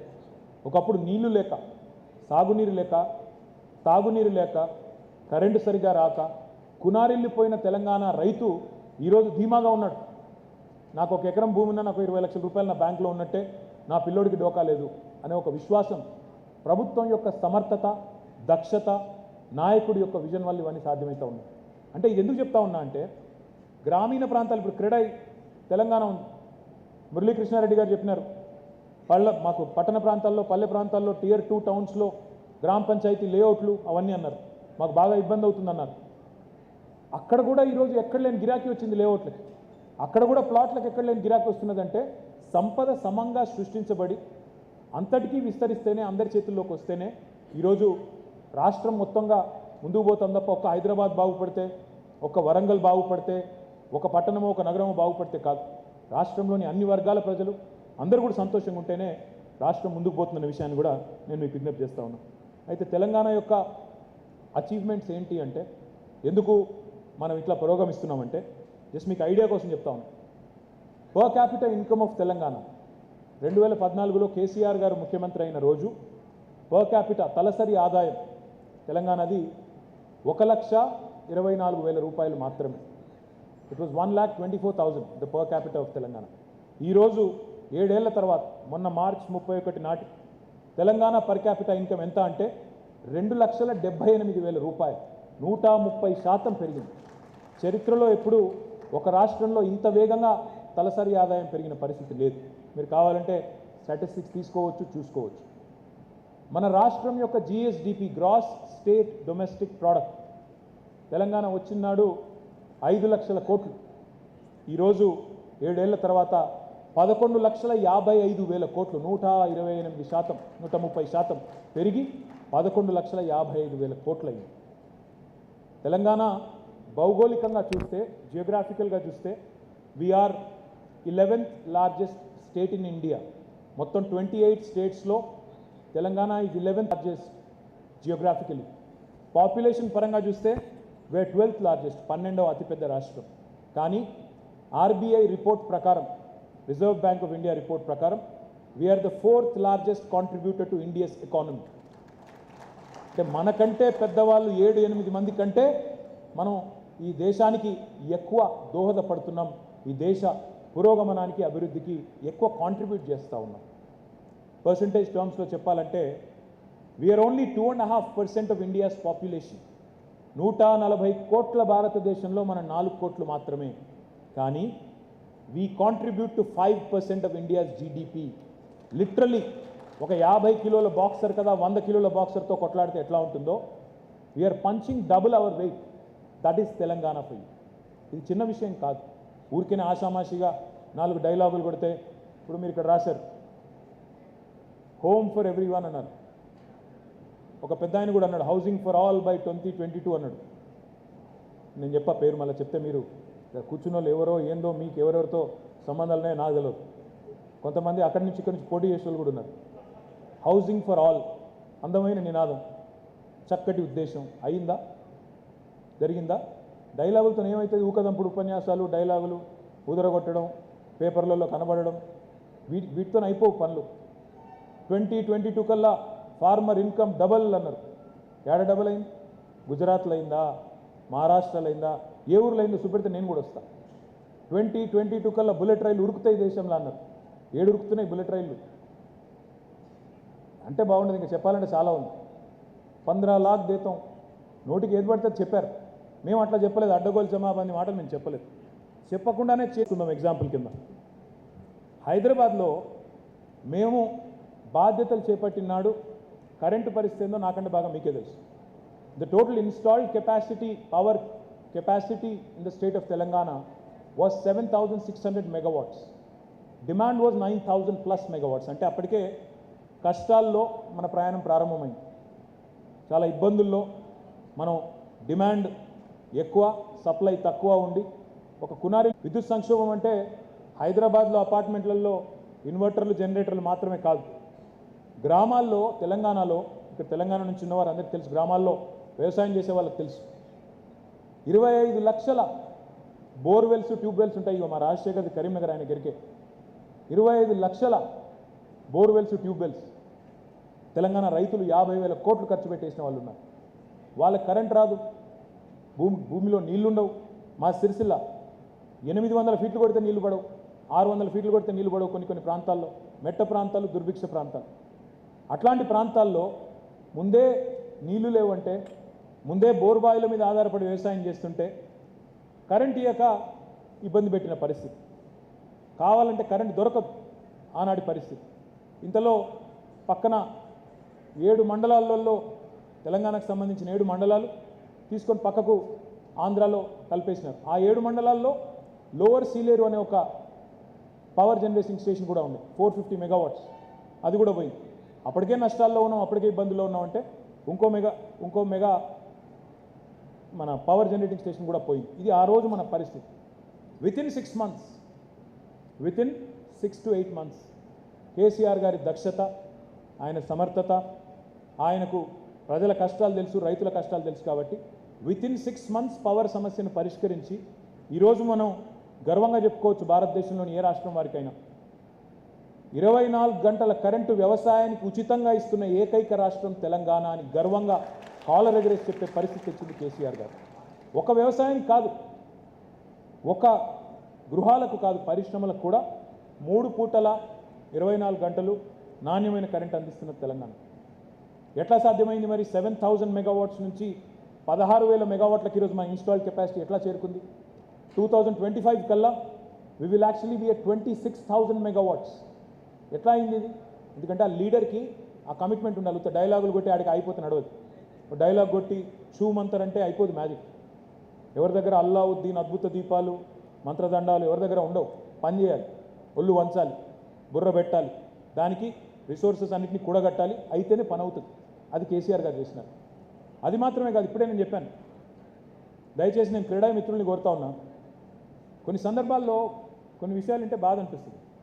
ఈరోజు మీరు హైదరాబాద్లోని మీరు ఏ కన్స్ట్రక్షన్ సైట్ కన్నా పోదాం, ఎక్కడికైనా పోదాం, దాదాపు నాకు తెలిసి 60-70% ఆఫ్ ద వర్కర్స్ దేర్, 60-70% మంది కూలీలు కానీ, ఒక ఫినిష్డ్ బిల్డింగ్లో కార్పెంటరీ వర్క్ చేసేవాళ్ళు కానీ, లేదా ఎవరైనా ఇంటీరియర్ చేయించుకుంటుంటే ఆ సోఫాలు కుట్టేవాళ్ళు, సోఫాలు చేసేవాళ్ళు కానీ 60-70-80% మంది తెలుగు వాళ్ళు ఉండరు, వేరే రాష్ట్రాల నుంచి ఉంటారు. జార్ఖండ్, ఒడిస్సా, బీహారు, బెంగాలు, రాజస్థాను, ఇంకేనో తప్ప. నేను చెప్పేది కరెక్టే కదా, మీకే తెలుసు. మనవాడు ఏం చేస్తున్నాడు? మనవాడు మా సిరిసిల్లకి వెళ్ళి, కామారెడ్డికి వెళ్ళి, కరీంనగర్కి వెళ్ళి, నిర్మల్కి వెళ్ళి ఏడిపోతుండు, దుబాయ్కి పోతాడు, కువైట్కి పోతాడు, ఖతార్కి పోతాడు. అక్కడేం సంపాదిస్తున్నారా నాయన? పిల్లలకి దూరంగా ఉండి, తల్లిదండ్రులకు దూరంగా ఉండి అంటే ఎర్రటి ఎండల్లో నానా అవస్థలు పడుతూ నేను చూసిన, అక్కడ కూడా లేబర్ క్యాంపులు చూసిన పోయి. అందుకే చెప్తున్నా, ఎంత సంపాదిస్తారంటే నెలకి తిప్పి కొడితే 20-25 వేలు వస్తాయి. ఆడ కూడా ఇక్కడ అంతకంటే ఎక్కువ సంపాదించుకునే అవకాశం ఉంది. సొంత ఇంట్లో, సొంత రాష్ట్రంలో నిక్షేపంలో పనిచేసే అవకాశం ఉంది. కానీ ఎక్కడో మిస్ మ్యాచ్ ఉంది. హైదరాబాద్లోనేమో మన దగ్గరికి వేరే రాష్ట్రం వాళ్ళు వచ్చి పనిచేస్తారు. మన కరీంనగర్ వాడు, మన కామారెడ్డి వాడు, మన నిర్మలోడు, మన నిజామాబాద్ వాడేమో దుబాయ్లో, గల్ఫ్లో పోయి పనిచేస్తాడు. ఇదే పని, మళ్ళీ వేరే పని కూడా కాదు, సేమ్ పని, ఇదే సెంటరింగ్ పని, ఇదే నిర్మాణ రంగ పని అక్కడ చేస్తున్నాడు. నేను అందుకే క్రీడా మిత్రుల్ని కోరుతా ఉన్నాను, మీరు అందమైన ప్రాపర్టీ షోలు పెడతారు, చక్కటి స్టాల్స్ పెడతారు, చాలా సంతోషం. I think you do a great job of that. I request you, we'll collaborate with you as a government. మేము మీతో ముందుకు వస్తాం. మీరు క్రెడై హైదరాబాదా, ట్రెడానా, బిల్డర్ ఫెడరేషనా, లేకపోతే క్రెడై తెలంగాణ మీరు డిసైడ్ చేసుకోండి. మీరు ముందుకు వస్తే let us actually together launch a nice training institute, a skilling institute to create our own work force right in our own state. మన రాష్ట్రంలో మన పిల్లలకి ఇక్కడే కాన్ఫిడెన్స్ ఇచ్చే విధంగా. కాన్ఫిడెన్స్ ఎట్లా వస్తుందండి? ఇప్పుడు నేను ట్రైనింగ్ ఇస్తాను, నేనే తీసుకుంటాను అనుకోండి, నీకు నేను ట్రైనింగ్ ఇచ్చి నేనే అబ్జర్వ్ చేసుకుంటా, నా దానిలోనే పెట్టుకుంటా, నా కంపెనీలో పెట్టుకుంటా అంటే వస్తారు. ట్రైనింగ్ ఇచ్చిన తర్వాత కూడా నాకు జాబ్ వస్తుందో రాదో, మళ్ళీ రోడ్లు పట్టుకొని తిరగాలో అంటే ఎవరు రారు. మై రిక్వెస్ట్ యూ, గవర్నమెంట్తో కలిసి పనిచేద్దాం. మీరు ఇక్కడ ఎన్ఏసీ పెట్టాం, మనం నేషనల్ అకాడమీ ఆఫ్ కన్స్ట్రక్షన్ పెట్టినాం. కానీ ఎన్ఏసీ ఎట్లా అయిపోయింది? అదేదో R&B డిపార్ట్మెంటు, ఆ రోడ్లు వేసే కాంట్రాక్టర్లు, వాళ్ళకు మాత్రమే సంబంధమైన సబ్జెక్టు, మీకు సంబంధం లేని సబ్జెక్ట్ లాగా మారిపోయింది. మీరు ఇంతమందికి ఉపాధి కల్పిస్తూ, ఇన్ని లక్షల మందికి ఉపాధి కల్పిస్తూ, ఇన్ని కోట్ల టర్నోవర్ చేస్తూ, ఇన్ని కోట్ల రూపాయల ట్యాక్స్ల రూపంలో గవర్నమెంట్ గడుతూ, బిల్డింగ్ డెవలప్మెంట్ ఛార్జీల రూపంలో గవర్నమెంట్ గడుతూ, మీరు ఇప్పుడు మీరు రామకృష్ణారావు గారు అన్నారు, సార్ మా ఇక్కడ లేబర్ వెళ్ళిపోయినట్టే బాధ అవుతుంది సార్, ఇబ్బంది అవుతుంది సార్, మాకు వారం రోజులు పని బంద్ అయితే, పని ఆగిపోతే లేబర్ వెళ్ళిపోతారు సార్. మీరే అన్నారు ఇప్పుడే. ఎక్కడికి పోతారు? మళ్ళీ బీహార్ పోతారు, మళ్ళీ ఒడిస్సా పోతారు. మళ్ళీ వాళ్ళని తెచ్చుకోవాలంటే మీరు స్పెషల్ ట్రైన్లు పెట్టుకోవాలా, స్పెషల్గా తెచ్చుకోవాలి. ఆ దుస్థితి ఎందుకు? మన వాళ్ళనే పట్టుకొని ట్రైనింగ్ ఇచ్చి బ్లూ కాలర్ జాబ్స్ ఎందుకు ఇవ్వలేం? మనం ఎందుకు చేయలేం? ఒక ప్రయత్నం చేద్దాం. ఒకవేళ ఒక ప్రయత్నం, చిరు ప్రయత్నం సఫలమైతే, మీకు నచ్చితే దాన్ని విస్తరించవచ్చు, ఇంకా చేయొచ్చు. క్రెడైతో మొదలు పెట్టండి, హైదరాబాద్తో. ఆ తర్వాత maybe CREDAI Telangana can jump in, others can jump in. Let's see how it goes. మీకు కావాల్సింది ఏంటి? ఒక ఇన్స్టిట్యూట్ కావాలి, దానికి కొంత సపోర్ట్ కావాలి గవర్నమెంట్ నుంచి. తప్పకుండా అది మేము చేస్తాము. మీరు సెటప్లో ముందుకు వచ్చి మాకు హెల్ప్ చేయండి. దీంతో పాటు మీరు అన్నారు, తెలంగాణ వ్యాప్తంగా ఈరోజు ఎక్కడ చూసినా పెరగలేదు. వ్యవసాయం దాదాపు 119% విస్తరించింది. ఎందుకంటే కేసీఆర్ గారి నాయకత్వంలో ఎక్కడో 82 మీటర్ల ఎత్తున ఉండే గోదావరి, మేడిగడ్డ దగ్గర, అక్కడ గోదావరి నీటిని వడిసి పట్టుకొని మనం హైదరాబాద్కు అత్యంత సమీపంలో 618 మీటర్ల పైనుండే కొండపోచమ్మ సాగర్ దగ్గరికి నీళ్లు తెచ్చి, we have completed and constructed the world's largest lift irrigation project in our state in less than 4 years. ఏమైంది దానివల్ల? 45 లక్షల ఎకరాలకు నీళ్ళు వచ్చినాయి. కొత్తగా 2 పంటలు పండితే 45 × 2 90 లక్షల ఎకరాలకి నీళ్ళు. ఎక్కడ పోతుంది ఆ సంపద అంతా? కొంతమంది తెలియక మాట్లాడుతూ ఉంటారు, పేపర్లో చూస్తూ ఉంటే నవ్వు వస్తుంది. అప్పుల తెలంగాణ అయిపోయింది అంటాడు ఒక ఆయన. బాబు, అప్పు చేస్తే ఎక్కడ పెట్టినాము? ఇప్పుడు మీరు అందరూ ఉన్నారు బిల్డర్ లీడర్, మీరు అందరూ అప్పులు తీసుకుంటారు. బిల్డింగు అన్ని మీ సొంత జేబులోంచి ఎక్కడి నుంచి కడతారు? ఎవరైనా బ్యాంకో, ఇన్స్టిట్యూషనో, ప్రైవేట్ ఈక్విటీయో ఏదో ఒకటి పెట్టుకొని వాళ్ళని తీసుకొచ్చి కడతారు. ఎక్కడ పోతుంది అదంతా? ₹1 పెట్టుబడి పెడితే ₹1.5 వాపసు వస్తుందంటే ఆ కట్టే సామర్థ్యం మీకుంది, ఆ ప్రాజెక్ట్ వైబిలిటీ ఉందంటే ఎవరైనా కూడా లోన్ ఇస్తారు. అలాగే కేసీఆర్ గారు అప్పులు తీసుకుని ఎక్కడ పెట్టారు? ఒక కాళేశ్వరం ప్రాజెక్ట్ మీద ఖర్చు పెట్టారు. ఏమైంది కాళేశ్వరం ప్రాజెక్ట్ ఖర్చు పెడితే? 90 లక్షల ఎకరాలకు నీళ్ళు వస్తూ ఉంది, 2 పంటలు, 45 × 2. దానివల్ల ఏమవుతుంది? సంపద సృష్టించబడుతుంది. ఆ సృష్టించబడ్డ సంపద ఎక్కడ పోతుంది? మళ్ళీ ఈ రాష్ట్రంలోనే విద్య మీదనో, వైద్యం మీదనో, కొత్త ఇల్లు కట్టుకోవడమో, కొత్త ఇల్లు కొనుక్కోవడమో, ఓ ప్లాట్ కొనుక్కోవడమో, వాటి మీదనే పెడతారు కదా ఎవరైనా కూడా. వేరే కాడికి పోయి అయితే ఏమో చేయరు కదా. ఇక్కడ రైతు బాగుపడితే, ఇక్కడ రైతు చేతిలో పైసలు వస్తే ఎక్కడ పోతాయి ఆ పైసలు? మళ్ళీ రాష్ట్రంలో సంపద పునరుత్పత్తి అవుతుంది కదా. It will create more money. Money begets money అంటారు. అది మనకే లాభం కదా. Productive expenditure. కేసీఆర్ గారు అప్పు తీసుకున్నారు, ఎక్కడ ఖర్చు పెట్టారు? ఎలక్ట్రిసిటీ మీద పెట్టారు. ఎట్లా సాల్వ్ అయింది ఎలక్ట్రిసిటీ క్రైసిస్? 60 ఏళ్లలో సాధ్యం కాంది 6 ఏళ్లలో ఎట్లా అయింది? ఈరోజు ఎట్లా అయిందంటే, we have created more substations, we have created more lines, we have pumped in money to improve our electricity infrastructure. ఎవరికి లాభమైంది దానివల్ల? ఒకప్పుడు ఒక షిఫ్ట్లో నడిచి వారంలో 2 రోజులు పవర్ హాలిడేలు డిక్లేర్ చేసుకోవాల్సిన దుస్థితిలో ఉండే ఇండస్ట్రీ 3 షిఫ్ట్లో నడుస్తుంది. కావాలంటే 24/7 నడిచే పరిస్థితి ఉంది. మొన్న నేను మహేశ్వరం పోయాను. అజీం ప్రేమ్జీ వచ్చినారు, విప్రో చైర్మన్. ప్రపంచంలోనే విప్రోది అతిపెద్ద largest consumer factory in the world ఈరోజు మనం తెలంగాణలో ఓపెన్ చేసుకున్నాం. 3 షిఫ్ట్లో పని నడుస్తూ ఉంది. 3 షిఫ్టుల్లో పని నడుస్తుంది అక్కడ 24/7. 900 మందికి ప్రత్యక్షంగా ఉపాధి అవకాశాలు. ఏమంటున్నా అంటే ఎందుకు అది ఎట్లా సాధ్యమైంది? ఎలక్ట్రిసిటీ వచ్చింది కాబట్టి 3 షిఫ్ట్లో నడుస్తుంది. అక్కడ మాట్లాడితే పిల్లలందరూ, పనిచేసే పిల్లలందరూ, ఎక్కువ మంది అమ్మాయిలు ఉన్నారు, స్థానిక అమ్మాయిలు, కందుకూరు అమ్మాయి, మహేశ్వరం అమ్మాయి, పక్కనే తుక్కుగూడ అమ్మాయి, మహేశ్వరం కాన్స్టిట్యున్సీలో నేను సబితక్క ఇద్దరం తిరుగుతుంటే ఆ అమ్మాయిలతో మాట్లాడుతుంటే 50-60 మందితో సంతోషం అనిపించింది. This is what happens. Power, electricity వస్తే పరిశ్రమలు నడుస్తాయి, ఇళ్లలో ఇబ్బంది ఉండదు, దానివల్ల మళ్ళీ సంపద పునరుత్పత్తి అవుతుంది. కేసీఆర్ గారు అప్పు తీసుకున్నారు, డ్రింకింగ్ వాటర్ మీద పెట్టారు. డ్రింకింగ్ వాటర్ మీద పెడితే ఏమవుతుంది? ఆటోమేటిక్గా వాటర్ బాండ్ డిసీజెస్ తగ్గుతాయి, హెల్త్ కేర్ ఎక్స్పెండిచర్ తగ్గుతుంది. పెట్టిన ప్రతి పైసా మళ్ళీ తిరిగి ఇంకో పైసాను సృష్టిస్తుంటే దాన్ని అప్పు అనరు, అది పెట్టుబడి. ఇప్పుడు మీరు తీసుకుంటారు బిల్డింగ్, పెట్టుబడి తీసుకొని మళ్ళీ ఒక బిల్డింగ్ కట్టి ఒక పైసను ఇంకో పైసకి రొటేట్ చేస్తారు. That is how economy gross. That is what smart people do. That is what smart countries do. మన భవిష్యత్ తరాల మీద పెట్టే పెట్టుబడిని అప్పు కింద చూసే లేదా అప్పు కింద రాసే మా పత్రికా మిత్రులను కూడా నేను కోరుతాను, దయచేసి ఈ కాన్సెప్ట్ అర్థం చేసుకోండి. Leveraging economy. Leveraging economy is something that every nation needs to do. ఒక ఇల్లు నడిపినట్టు కాదు ప్రభుత్వాన్ని నడపడం అంటే. ఇల్లు అన్నప్పుడు మనకు అప్పు ఉండకూడదు అని ఒక మెంటాలిటీ మనకు ఉంటుంది. పెద్దవాళ్ళు చెప్పారు, అప్పు చేసి పప్పు కూడా తినొద్దు అని చెప్తారు. అప్పు చేసి పప్పు బిళ్ళలు పంచినట్టు పంచొద్దు, అది ఒప్పుకుంటా. కానీ అప్పు చేసి ప్రొడక్టివ్ సెక్టర్ మీద పెడితే, అప్పు చేసి సంపదను పునరుత్పత్తి చేస్తే అది తప్పెట్లా అవుతుంది? ఇవన్నీ ఎట్లా సాధ్యపడ్డాయి తెలంగాణలో అంటే దీనివల్లనే సాధ్యపడ్డాయి. నా విజ్ఞప్తి ఇదంతా ఎందుకు చెప్తా ఉన్నా మీకంటే, this is how the economy is growing. This is why Telangana is growing and this is why Telangana is setting new benchmarks for the country. ఇంటింటికి నీళ్ళు ఇవ్వాలి అనే ఆలోచన ఇంతవరకు ఏ ముఖ్యమంత్రికి ఎందుకు రాలేదు? ఏ ప్రధానమంత్రికి ఎందుకు రాలేదు కేసీఆర్ వచ్చేంతవరకు? రైతుకు పెట్టుబడి ఇవ్వాలన్న ఆలోచన ఏ ముఖ్యమంత్రికి ఎందుకు రాలేదు కేసీఆర్ వచ్చేంతవరకు? ఎందుకంటే వాళ్ళు ఆ దిశగా ఆలోచన చేయలేదు. రూరల్ లైవ్లీహుడ్స్ ఇంప్రూవ్ చేయాలి.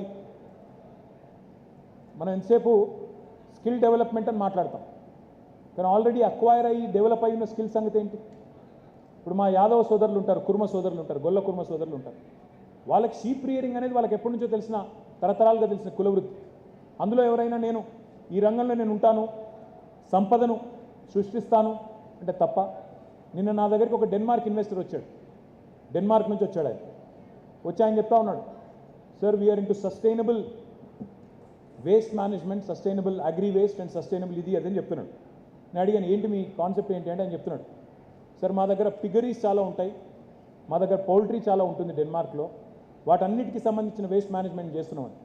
నేను అనుకుంటా ఉంటే అప్పుడు పిగరీ మేనేజ్మెంట్, పౌల్ట్రీ మేనేజ్మెంట్ డెన్మార్క్ వాడు చేయొచ్చు, మనం షీప్ రియరింగ్ చేయకూడదా? అది చేస్తే తప్ప? మాంసం తినట్లేదా జనాలు? చికెన్ తినట్లేదా?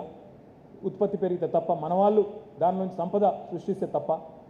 అంటే ఇవన్నీ రంగాల్లో కూడా all round investment, all round focus, balanced growth ఉంటేనే రాష్ట్రం ముందుకు పోతుంది తప్ప కేవలం ఒక ఐటీ ఒక ఐటీతోనే అంతా అయిపోతుందా?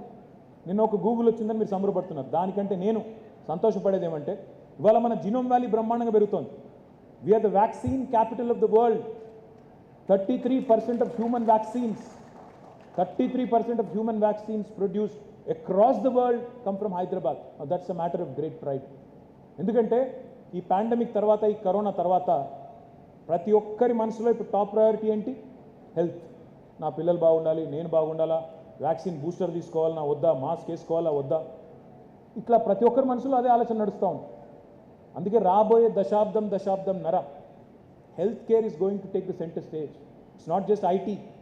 Healthcare, life sciences, pharmaceuticals, biotechnology, biopharmaceuticals, biostatistics, bioinformatics, ఇవన్నీ రంగాల్లో కూడా అభివృద్ధి రాబోతూ ఉంది. ఇది ఎందుకు చెప్తున్నా అంటే మన వాళ్ళు ఎంతసేపు ఇక్కడ వేదిక మీద కూర్చున్న వాళ్ళు కానీ ముందున్న వాళ్ళు కానీ మీ కన్నంతా ఎంతసేపు పశ్చిమ హైదరాబాద్, మాదాపూరు, గచ్చిబౌలి, కొండాపూరు, కొద్దిగా దాటితే కోకాపేట లేదా కొల్లూరి మధ్యన తప్ప మీకు షామీర్పేట కనబడదు. ఆడ జీనోమ్ వ్యాలీ ఉన్న సంగతి తెలియదు. సుల్తాన్పూర్లో మెడికల్ డివైజెస్ పార్క్ ఉందని తెలియదు. పక్కనే దిండిగల్లో ఆపర్చునిటీస్ ఉన్నాయని తెలియదు. పక్కన అసలు హైదరాబాద్ నగరం చుట్టూ ఇన్ని అవకాశాలు పెట్టుకొని కేవలం ఒక దగ్గరే మనందరం కూడా ఆ మంద మెంటాలిటీతో ఒక ఆయన ఎక్కడ పోతున్నాడంటే నేను అడిగే పోతా అని చెప్పి అందరూ అడిగే పోయి అట్లా కాకుండా you can create your own niche, your own market. నేను ఇదివరకు అన్నాను, మీరు బాధపడ్డా మళ్ళీ కూడా అంటారు. నేను మన హైదరాబాద్ బిల్డర్ని నేను 5-6 ఏళ్ళ కింద కూడా ఛాలెంజ్ చేశాను. ఐ సెడ్ నేను ఇప్పుడు హైదరాబాద్లో నాకు వేరే నగరాల నుంచి ఇన్వెస్టర్స్ బిల్డర్స్ వచ్చి కలుస్తూ ఉంటారు. బెంగళూరు బిల్డర్ వస్తాడు, బాంబే బిల్డర్ వస్తాడు, ఢిల్లీ బిల్డర్ వస్తాడు. సార్ నేను మీ దగ్గర పెట్టుబడి పెడుతున్నా అంటే చాలా సంతోషం, of course we welcome all investors. మన వాళ్ళు ఎంతమంది బయట పోయి కడుతున్నారు? ఎవరైనా ఒక్కరున్నారా? బయట పోయి కట్టి అక్కడ తలుపులు తట్టి బెంచ్ మార్క్ సెట్ చేసి ఎంతసేపు మనం ఇదే ఇళ్ళనే ఉండాలి, ఇళ్ళనే కొట్టుకోవాలి. మీకు అర్థమవుతలేదు, మా గొప్పతనం కూడా అర్థమవుతలేదు ఈ గవర్నమెంట్. మీరు బయట పోయి ఒక 4 రోజులు వ్యాపారం చేసి వస్తే ఈ గవర్నమెంట్ ఎంత బాగుందో మీకు అప్పుడు అర్థమవుతుంది. ఎంతసేపు ఇది లేదు అది లేదు, ఏమున్నాయో చూడండి కదా. ముందు టీఎస్ బీపాస్ ఎక్కడైనా ఉందా ఈ దేశంలో? ఇప్పుడే మీరు అన్నారు ఆ తమ్ముడేడి, ఆ క్రెడై యూత్ వింగ్ తమ్ముడు అన్నాడు, ఆ మహారాష్ట్ర బిల్డర్లు వచ్చినారు, యంగ్ బిల్డర్స్ అందరూ వచ్చారు, నువ్వు కలవలేదు. వాస్తవమే కలవలేదు. ఎందుకు కలవలేదు? వస్తే మళ్ళీ మా క్రెడై వాళ్ళు వచ్చి నన్ను ఏమేమి అడుగుతారని భయం. నా పాయింట్ ఏంటంటే వేరే రాష్ట్రాలు చూసి మన రాష్ట్రాన్ని చూస్తే you'll understand the difference, the qualitative difference in governance. అది వేరే రాష్ట్రాల్లో లేదు. Because I meet builders from other cities, I know what they go through. అక్కడ ఇంత ట్రాన్స్పరెంట్గా క్లియరెన్సులు రావు, ఇంత వేగంగా క్లియరెన్సులు రావు, ఇంత వేగంగా మీకు అక్కడ మంత్రులు కూడా దొరకరు. రకరకాలుగా చెప్తే బాగుండదు మీకు. ఇప్పుడు ఇక్కడ నన్ను తీసుకొచ్చి అన్ని స్టాల్స్ తీసుకొని పోయారు పోతే అక్కడ ఇక్కడ ఫోటోలు దిగాం. సరే ఇక్కడ మా ప్రతిపక్షం ఎట్లా ఉందంటే ఏ బిల్డింగ్ పక్కన నా ఫోటో ఉంటే ఈ బిల్డింగ్ వాడిదే అంటారు. అదో భయం. వాడు ఒకడు అంటాడు పిచ్చోడు, 111 జియో నా కోసం ఎత్తేసారంట. ఏమనాలి నేను? 111 జియోలో 130,000 ఎకరాలు నాయేనా? 130,000 ఎకరాలు మొత్తం నేను కబ్జా పెట్టి కూర్చొని ఉన్నానా? ఏం మాట్లాడతారు నాకు అర్థం కాదు. ఈ రాష్ట్రంలో ఇంత దివాలకోర రాజకీయమా? 2006-7లోనే రాజశేఖర రెడ్డి గారు బతుకున్నప్పుడే 111 జియోని తీసేయాలని ప్రయత్నం మొదలైంది. ఇక్కడ ఉన్న వాళ్ళందరికీ తెలుసు. 6-7లోనే రాజశేఖర రెడ్డి గారు ముఖ్యమంత్రిగా ఉన్నప్పుడే ప్రయత్నం స్టార్ట్ అయింది. అప్పుడే కమిటీ వేసిండ్రు, రిపోర్ట్ తీసుకున్నారు, అన్నీ జరిగినాయి.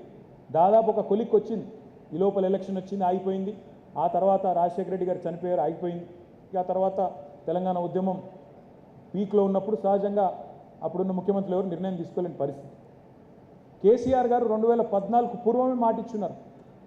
రాష్ట్ర ముఖ్యమంత్రి కాకముందే చేవెళ్లలో, రాజేంద్ర నగర్లో, వికారాబాద్లో అక్కడ మీటింగ్లకు పోయినప్పుడు పబ్లిక్ మీటింగ్లో వేల మంది అటెండ్ అయిన పబ్లిక్ మీటింగ్లో ఓపెన్గా చెప్పారు, అవును ఈ 84 గ్రామాల ప్రజలు బాధపడుతున్నారు, పక్కన గోపన్పల్లి అభివృద్ధి అవుతోంది, నానగ్రామ్ కూడా అభివృద్ధి అవుతున్నది, అక్కడ ఇంకా వేరే చిన్న చిన్న గ్రామాలు వాళ్ళ కళ్ళ ముందే అభివృద్ధి అవుతున్నాయి, మేము మాత్రం అభివృద్ధికి ఆమడ దూరంలో ఉన్నామని బాధపడుతున్నారు, తప్పకుండా ఈ జీవో తీసేస్తాం అని 2014 పూర్వమే చెప్పినారు.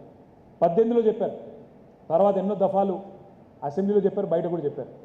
8 ఏళ్ల తర్వాత జీవో రద్దు చేస్తే ఎందుకు రద్దు చేశాం? అది కూడా ఒకనాడు 1996లో జియో 111 ఇచ్చినప్పుడు 27% of Hyderabad drinking water was coming from those 2 reservoirs. Himayat Sagar, Osman Sagar నుండి 27% జంట నగరాలకు సంబంధించిన మంచినీరు ఆ 2 జలాశయాల నుంచి ఆ రోజు డ్రా చేసేవాళ్ళం హైదరాబాద్ తాగునీటి అవసరాల కోసం. ఈరోజు గోదావరి నుంచి, కృష్ణ నుంచి, ముఖ్యంగా కొండపోచమ్మ సాగర్, మల్లన్న సాగర్ అయిపోయిన తర్వాత ప్రస్తుత హైదరాబాద్ డ్రింకింగ్ వాటర్ నీడ్స్కి ఆ 2 జలాశయాలు మనకు అవసరమే లేదు. జీరో డిపెండెన్స్ ఉంది. 1 మిలియన్ గ్యాలన్ నీళ్లు కూడా అక్కడి నుంచి తీసుకోవాల్సిన అవసరం మనకు లేదు. ఇక మరి డ్రింకింగ్ వాటర్, ఏ డ్రింకింగ్ వాటర్ కోసం అయితే ఆ రెండింటిని కాపాడాలి అనే ఉద్దేశంతో ప్రభుత్వం జీవో తెచ్చిందో, ఆ డ్రింకింగ్ వాటర్ డిపెండెన్స్ అక్కడ లేనప్పుడు మరి ఆ ప్రాంతాల ప్రజలకి ఎందుకు మనం నష్టం చేయాలి అనే ఆలోచనతో, ప్లస్ వాటిని కూడా మళ్ళీ కాలుష్యం బారిన పడకుండా, వాటిలో కూడా మళ్ళీ పొల్యూషన్ వచ్చి హుసేన్ సాగర్ మాదిరిగా కాకుండా సవ్యమైన ఎస్టీపీస్ కానీ ఇంకోటి కానీ పూర్తి స్థాయిలో ప్లాన్ చేసి దాన్ని ఎత్తేస్తామని చెప్పాం. దీనిలో ఎవరికి అభ్యంతరం ఉండాల్సిన అవసరం ఏముంది? కాంగ్రెస్ వాళ్ళు, బీజేపీ వాళ్ళు, ఇతర పార్టీ వాళ్ళు కూడా అక్కడ మాటిచ్చి వచ్చారు. 14లో ఇచ్చినారు, 9లో ఇచ్చారు, 18లో ఇచ్చారు. అన్ని సందర్భాల్లో ఎవరు ఎక్కడ పోయినా రాజకీయ నాయకులు, రాజకీయ పార్టీలు 111 జీవో రద్దు చేస్తాం అని ప్రతి పార్టీ చెప్పింది. కానీ కేసీఆర్ చేస్తే ఇక ఆయనకు భూములు ఉన్నాయంట, ఇంకేదో ఉన్నాయంటే దానికి దురుద్దేశాలు ఆపాదించారు. ఇదా పద్ధతి? ఏం చేయొచ్చు? ఇప్పుడే రామకృష్ణారావు గారు అన్నారు, దాన్ని ఒక లుటియన్స్ ఢిల్లీ మాదిరిగా, ఒక చండీగఢ్ మాదిరిగా, ఎందుకంటే అది 132,000 ఎకరాలు, అంటే 535 square kilometres. Current Hyderabad is about 675 square kilometres. అంతకంటే బాగా చేయొచ్చు సార్, మీరు కొత్త నగరం సృష్టించవచ్చు, హారిజాంటల్ గ్రోత్ ప్లాన్ చేయొచ్చు అని అన్నారు. డెఫినెట్గా గవర్నమెంట్ ఇస్ థింకింగ్, తప్పకుండా ఆలోచించి పర్యావరణ హితంగానే డెఫినెట్గా హైదరాబాద్ నగరానికి భవిష్యత్తుకి ఇబ్బంది లేకుండానే ప్లాన్ చేస్తున్నాం. దయచేసి ఆ విషయంలో ఎవరికి ఎలాంటి అనుమానాలు అపోహలు వద్దని చెప్పి కూడా ఈ సందర్భంగా నేను విజ్ఞప్తి చేస్తూ, ఆ 84 గ్రామాల ప్రజలు కూడా దే ఆర్ రిజాయిసింగ్, వాళ్ళు సంతోషపడుతూ ఉన్నారు, వాళ్ళు పటాకులు కాల్చి ఆనందం వ్యక్తం చేస్తున్నారు, మాకు ఇన్ని రోజులకు రిలీఫ్ దొరికిందని. Let them be happy. నా ఇంకొక విజ్ఞప్తి కూడా ఏమంటే, డ్రింకింగ్ వాటర్ గురించి చెప్తే కొన్ని నగరాల్లో ఈరోజు రైల్వే ట్యాంకర్ల ద్వారా నీళ్లు తీసుకొని పోవాల్సిన దుస్థితి ఉంది. పేర్లొద్దు కానీ మనకు ఆ దుస్థితి లేదు. కేసీఆర్ గారి ముందు చూపు వల్ల మనకు ఆల్రెడీ 600 పైచిల్కు మిలియన్ గ్యాలన్స్ మనకు నీటి లభ్యత ఉంది. దాంతోపాటు ఇప్పుడు కొండ పోచమ్మ సాగర్, మల్లన్న సాగర్ కూడా మనకు దగ్గరకు వచ్చిన తర్వాత మరొక దాదాపు 300 మిలియన్ గ్యాలన్స్ అదనంగా మనకు డ్రా చేసుకునే అవకాశం ఉంది. భవిష్యత్తులో హైదరాబాద్కి ఎవ్రీడే డ్రింకింగ్ వాటర్, ఇంకా భవిష్యత్తులో అవసరమైతే ఎక్కువ గంటలు నీళ్ళు ఇచ్చే పరిస్థితి కూడా మనకుంది. కాబట్టి భవిష్యత్తు పెరుగుతున్న అవసరాలన్నీ దృష్టిలో పెట్టుకునే ఇన్ని పెద్ద పెట్టుబడులు పెట్టి నీళ్లు తెస్తూ ఉన్నాం. కాబట్టి ఆ విషయంలో ఎవరికి అనుమానం కూడా అవసరం లేదన్న విజ్ఞప్తి. దాంతోపాటు సివరేజ్ సంబంధించి కూడా ఒక నగరం ఎదుగుతున్న నగరానికి సివరేజ్ ట్రీట్మెంట్ కూడా 100% ఉండాలి. ఇదివరకు మన హైదరాబాద్లో 40% సివరేజ్ ఉండేది ట్రీట్మెంట్, ఎస్టీపీ. ఈ సంవత్సరం చివరికల్లా డిసెంబర్ మాసం కల్లా మేము అనుకున్నట్టు పూర్తయితే 100% సివరేజ్ ట్రీట్మెంట్, 3,866 కోట్ల రూపాయలతో 100% sewerage. Each day Hyderabad generates more than 2000 MLD of sewerage. 2000 million litres per day హైదరాబాద్లో సివరేజ్ ఉత్పత్తి అవుతూ ఉంది. మొత్తం 100% సివరేజ్ ట్రీట్మెంట్ చేస్తున్న నగరంగా హైదరాబాద్ మరి రాబోయే 7-8 నెలల్లోనే ఒక రికార్డు కూడా సృష్టించబోతూ ఉంది. సో సివరేజ్ బాగవుతుంది, డ్రింకింగ్ వాటర్ బాగానే ఉంది, లా అండ్ ఆర్డర్ బాగుంది, పవర్ సిచ్యువేషన్ బాగుంది.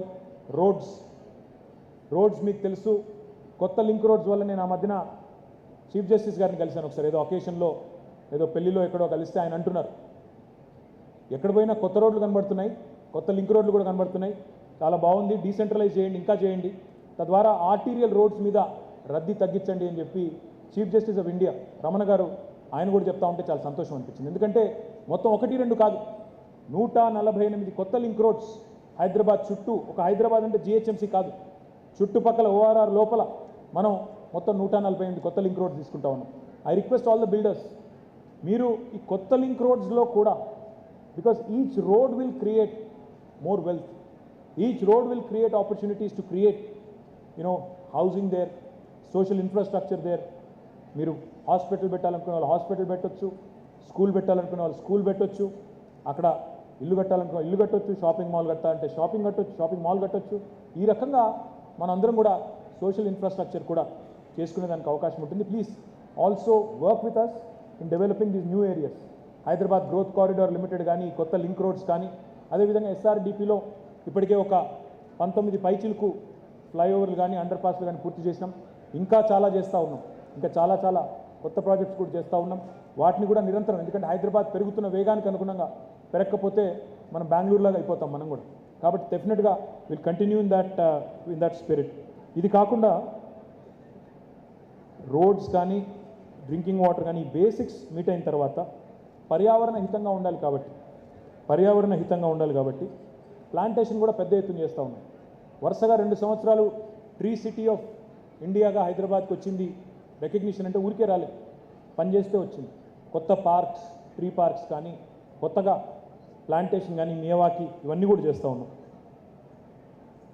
మీరు వాళ్ళెవరో ఒక టీవీనో ఒక పేపరో ఏదో రాసింది అని రాజశేఖర్ అన్నాడు, నిర్మాణ రంగం కుదేలైపోయింది. ఎక్కడ కుదేలైంది, ఎవరు చెప్పారు అసలు? Reports tell me otherwise. Hyderabad in fact has been the best performing residential market in 2021 with growth in sales by 142%. 24,312 యూనిట్ల అమ్మకంతో, ఇది నా లెక్క కాదు, నేను ఎవరెవరి లెక్కను కూడా కోట్ చేస్తూ చెప్తాను.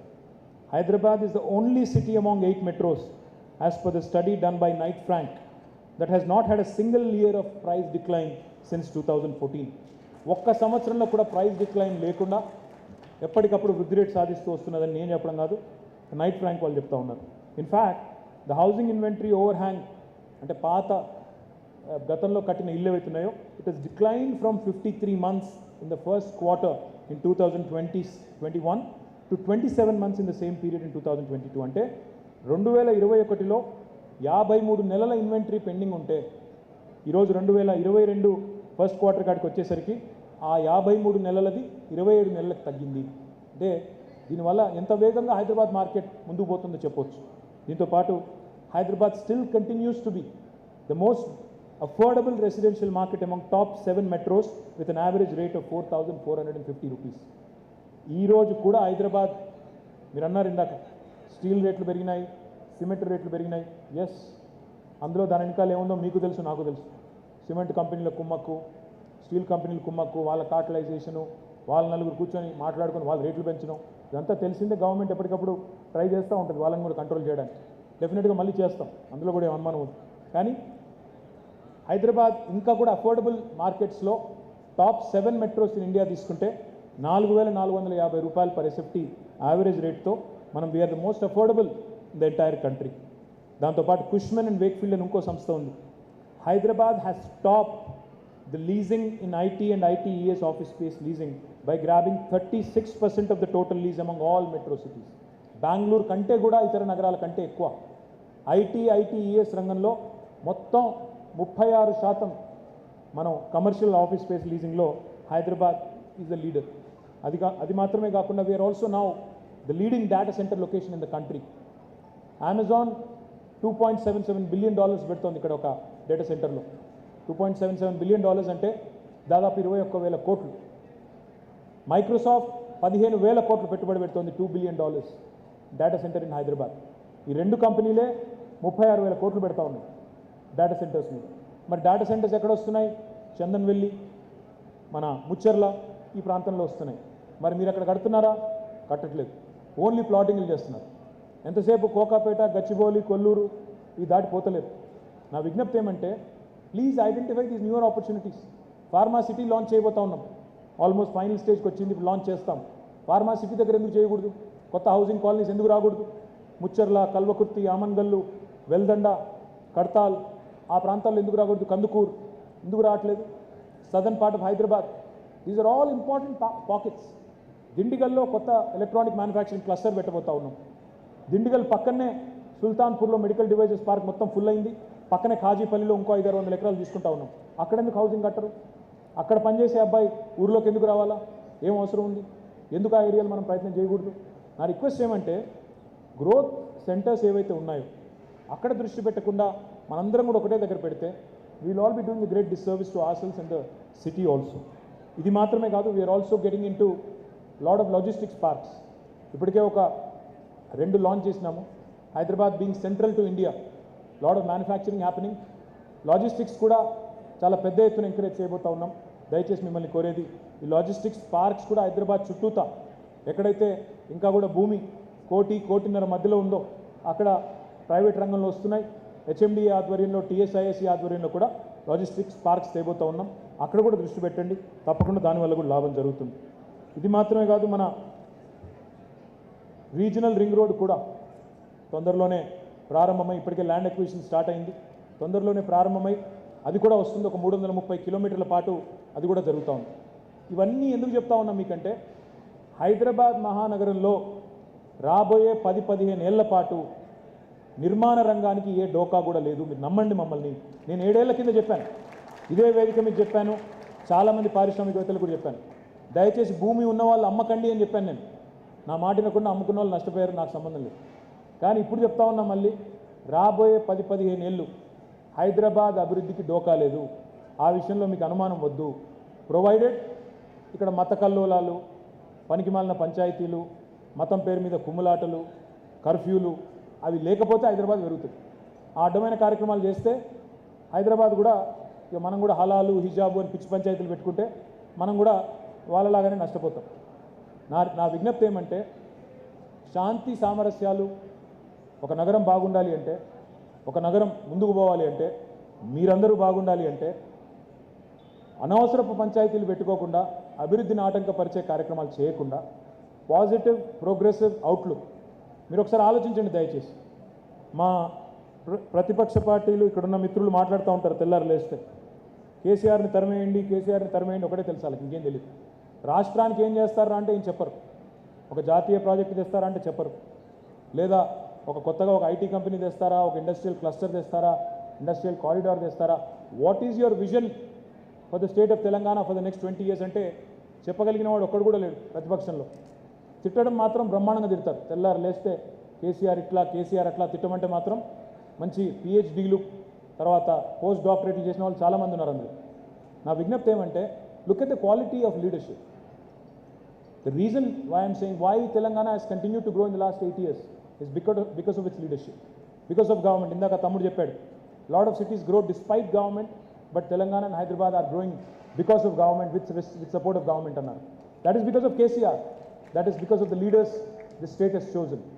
If we do not ensure continuity, if we do not ensure ఈ పనికిమాలిన పంచాయతీలన్నీ సెంటర్ స్టేజ్ తీసుకుంటే అనవసర వివాదాలు తెర మీదకి వస్తే Hyderabad will also suffer, the state will also suffer. మీరు 3-4 విషయాలు చెప్పారు. మాస్టర్ ప్లాన్స్ అన్నారు. మొత్తం ఈ సంవత్సరం టార్గెట్ పెట్టుకున్నాము మన రామకృష్ణ గారు అండ్ రాజశేఖర్ గారు. ఈ సంవత్సరం మొత్తం తెలంగాణలోని 141 మున్సిపాలిటీలు కానీ కార్పొరేషన్లు కానీ ఈ సంవత్సరం అంటే ఈ ఆర్థిక సంవత్సరం మార్చ్ 31, 2023 లోపు అన్ని మున్సిపాలిటీలకు కూడా మాస్టర్ ప్లాన్ తయారు చేసి ప్రజలకు అప్పచెప్తాము. ఆ విషయంలో government has taken it as a challenge. Hyderabad your 100% right. గతంలో తయారు చేసిన మాస్టర్ ప్లాన్ తప్పుల తడకగా ఉంది. మేము కూడా ప్రయత్నం చేశాము. దాన్ని అన్నిటి 5 ప్లాన్స్ ఉన్నాయి, కంబైన్ చేసి కన్వర్ట్ చేసి చేద్దాం అనుకున్నాం. కానీ సీఎం గారు మొన్ననే మాకు చెప్పారు కొత్త మాస్టర్ ప్లాన్ నిజంగా కూడా అవసరం ఉంది. Will go for a new master plan and we'll aim at 18 months. ఎందుకంటే అంతకంటే వేగంగా చేస్తే కూడా మళ్ళీ తప్పులు జరిగే అవకాశం ఉంటుంది. కాబట్టి ఒక 18 నెలల్లో కొత్త మాస్టర్ ప్లాన్ హైదరాబాద్ కూడా రూపొందిస్తాము. కొత్తగా ఒక వరల్డ్ క్లాస్ ఏజెన్సీని పెట్టి, ఎందుకంటే మనం 111 జీవో కూడా తీసేసినాం. మరి అక్కడ కూడా మాస్టర్ ప్లానింగ్ చేయాల్సి ఉంటుంది. ఆ ఏరియాని కూడా అకౌంట్లోకి తీసుకోవాల్సి ఉంటుంది. కాబట్టి ఒక కొత్త మాస్టర్ ప్లాన్ని కూడా పర్యావరణ హితంగా, నేను మళ్ళీ నొక్కి చెప్తా ఉన్నా, దయచేసి మా పత్రికా మిత్రులు సగం కట్ చేసి వేయకండి. పర్యావరణ హితంగా, పర్యావరణానికి హైదరాబాద్ భవిష్యత్తుకి ఇబ్బంది లేకుండానే కొత్త మాస్టర్ ప్లాన్ని కూడా రూపొందిస్తాం. ఎందుకంటే ఈ ప్రభుత్వం గ్రీన్ బడ్జెట్ తెచ్చిన ప్రభుత్వం. మున్సిపల్ బడ్జెట్లో కూడా 10% గ్రీన్ బడ్జెటే పెట్టాలని చెప్పిన ముఖ్యమంత్రి కేసీఆర్. 230 కోట్ల మొక్కలు పెట్టిన ముఖ్యమంత్రి కేసీఆర్. పర్యావరణం మిత్రుడు కేసీఆర్ గారు. ఎందుకంటే 7% గ్రీన్ కవర్ పెంచిన ఏకైక ముఖ్యమంత్రి భారతదేశంలో కేసీఆర్. కాబట్టి మేము తెచ్చే మాస్టర్ ప్లాన్ కూడా డెఫినెట్గా పర్యావరణానికి అనుకూలంగా తెస్తాం. దీంతోపాటు ధరణిలో 2-3 కొత్త మాడ్యూల్స్ సంబంధించి మీరు చెప్పారు. అది ఆల్రెడీ గౌరవనీయులు ఫైనాన్స్ మినిస్టర్ హరీష్ రావు గారి నేతృత్వంలో క్యాబినెట్ సబ్ కమిటీ ఉంది. మీరు కూడా వచ్చారు, వాళ్ళని కలిశారు. వాళ్ళు ఆల్రెడీ రికమెండ్ చేసినారు గవర్నమెంట్కి. చిన్న అంశాలు ఉన్నట్టున్నాయి, but they will all be solved, I assure you. ఎందుకంటే we are also keen that the industry does not suffer. చేస్తాం, కొద్దిగా ఇప్పటికే ఆలస్యమైంది నాకు తెలుసు, but we will do it. I will remind chief secretary గారు రైట్ ఆఫ్టర్ దిస్. దీంతోపాటు రాజశేఖర్ ఒక మాట అన్నారు, మీరు ఎక్కడైనా అఫోర్డబుల్ హౌసింగ్ చేస్తే బాగుంటుందేమో అని. Rajashekar, we're already doing affordable housing directly from the government. మేము ఒక గవర్నమెంట్గా 10 కోట్ల చదరపు అడుగులు, 10 crore square feet of space మేము కడతా ఉన్నాం. 20,000 కోట్ల రూపాయలు పెట్టుబడి పెట్టి 2 bedroom హౌసింగ్ ద్వారా మేమే కడతా ఉన్నాం. That is one thing we're already doing. ఇది కాకుండా ఇప్పుడు కొత్తగా మొన్న హౌసింగ్లో బడ్జెట్లో స్కీమ్ తెచ్చాం. ఎవరికైనా ప్లాట్ ఉంటే వారు అక్కడే ఇల్లు కట్టుకోవడానికి అనుకూలంగా 3 లక్షల రూపాయల వరకు మంజూరు చేస్తూ, మనం ఒక 3 లక్షల యూనిట్లకు రాష్ట్ర వ్యాప్తంగా, అంటే ఒక్కొక్క కాన్స్టిట్యుయెన్సీకి 3,000 యూనిట్లు మంజూరు చేస్తూ ముఖ్యమంత్రి గారు నిర్ణయం తీసుకున్నారు. అది కూడా అమలవుతుంది. కాబట్టి అఫోర్డబుల్ హౌసింగ్ నీడ్ ఉందా లేదా అంటే, ఇదివరకు హౌసింగ్ బోర్డ్ కాలనీ కట్టినప్పుడు కేపీహెచ్పీ కానీ ఇంకోటి కానీ అప్పుడు ఉండేదేమో, కానీ ఇప్పుడు ప్రస్తుతం ఆ నీడ్ ఉందని నేను అనుకోవట్లేదు వ్యక్తిగతంగా. But we can always look at it at a later day. దీంతో పాటు మిత్రులందరినీ కూడా నేను కోరేది, వేదిక మీద ఉన్న మిత్రులందరినీ, మురళీకృష్ణారెడ్డి గారు వారు 2 విషయాలు చెప్పారు. అందులో కొంత వైరుధ్యం కూడా ఉంది. వారు ఏమన్నారు, బంగారు తెలంగాణ అంటే ఒక మా క్రెడై హైదరాబాద్నే చూసుడు కాదు, మీరు బయట కూడా చూడాలి సార్. బయట తెలంగాణ క్రెడై 15 చాప్టర్లు ఉన్నాయి. మరి మా సంగతి ఏంది, మేము బయట జిల్లాల్లో ఉంటే కనబడతలేమా అన్నారు. ఆ మాట వారే అన్నారు. అక్కడ ప్రణాళికాబద్ధమైన అభివృద్ధి రావాలన్నారు. మళ్ళీ ఏమంటున్నారు, 20 ఫీట్లతోనే లేఅవుట్లు అయినాయి సార్ గతంలో, వాటికి పర్మిషన్ లేండి ఇప్పుడు అంటున్నారు. సరే, ఈ రాష్ట్రంలో భవిష్యత్తులో ఒక మురళీకృష్ణారెడ్డి గారు ఉండొచ్చు, ఉండకపోవచ్చు, నేను ఉండొచ్చు, నేను కూడా ఉండకపోవచ్చు, మనం ఎవరు కూడా శాశ్వతం కాదు. కానీ 20 ఫీట్ల లేఅవుట్కి పర్మిషన్లు గతంలో ఇచ్చి వాళ్ళు తప్పు చేస్తే వాళ్ళు తప్పు చేశారు. కానీ మళ్ళీ వాటికి ఇప్పుడు మనం ఇల్లు కట్టుకోవడానికి అనుమతి ఇచ్చి ఇంకోటి ఇచ్చి చేసిన దానికంటే కొంత పెనల్టీ పెట్టి కనీసం కొంత పెనల్టీ పెట్టి రోడ్ వైడనింగ్ ఖర్చు ఏదైతే అవుతుందో, ఎందుకంటే ఎవరో ఒకరు మోయాలి ఇవ్వాలి కాబట్టి మళ్ళీ రేపైనా రోడ్ వైడనింగ్ చేయాలి. ఇప్పుడు అందరూ ఇప్పుడు ఏ ఊరికి పోయినా 2 వీలర్స్ కొంటానే ఉన్నారు. 2 వీలర్ మార్కెట్ ఏం తగ్గలేదు, కోవిడ్లో కూడా తగ్గలేదు, పెరుగుతూనే ఉంది. ఎస్పెషల్లీ గ్రామీణ ప్రాంతాల్లో పెరుగుతూనే ఉంది. ఇప్పుడు కార్లు, ఒక కారు కొందామంటే 6 నెలలకు డెలివరీ ఇప్పుడు అట్లా కొంటున్నారు. ఆడ దొరుకుతలేవు, చిప్ తయారైతలేదట, ఏదో అయితలేదట, దానికి గిరాకీ ఉంది. కార్లు పెరుగుతూనే ఉన్నాయి, మోటార్ సైకిల్ అమ్మకాలు పెరుగుతూనే ఉన్నాయి.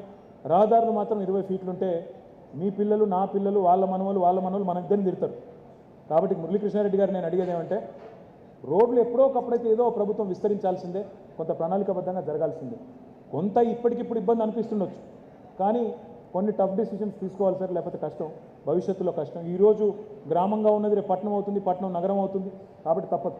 ఆల్రెడీ తెలంగాణలో 46% జనాభా పట్టణాల్లో ఉంటున్నారు. కాబట్టి పట్టణీకరణ ప్రణాళికాబద్ధంగా జరగకపోతే నష్టం అవుతుంది.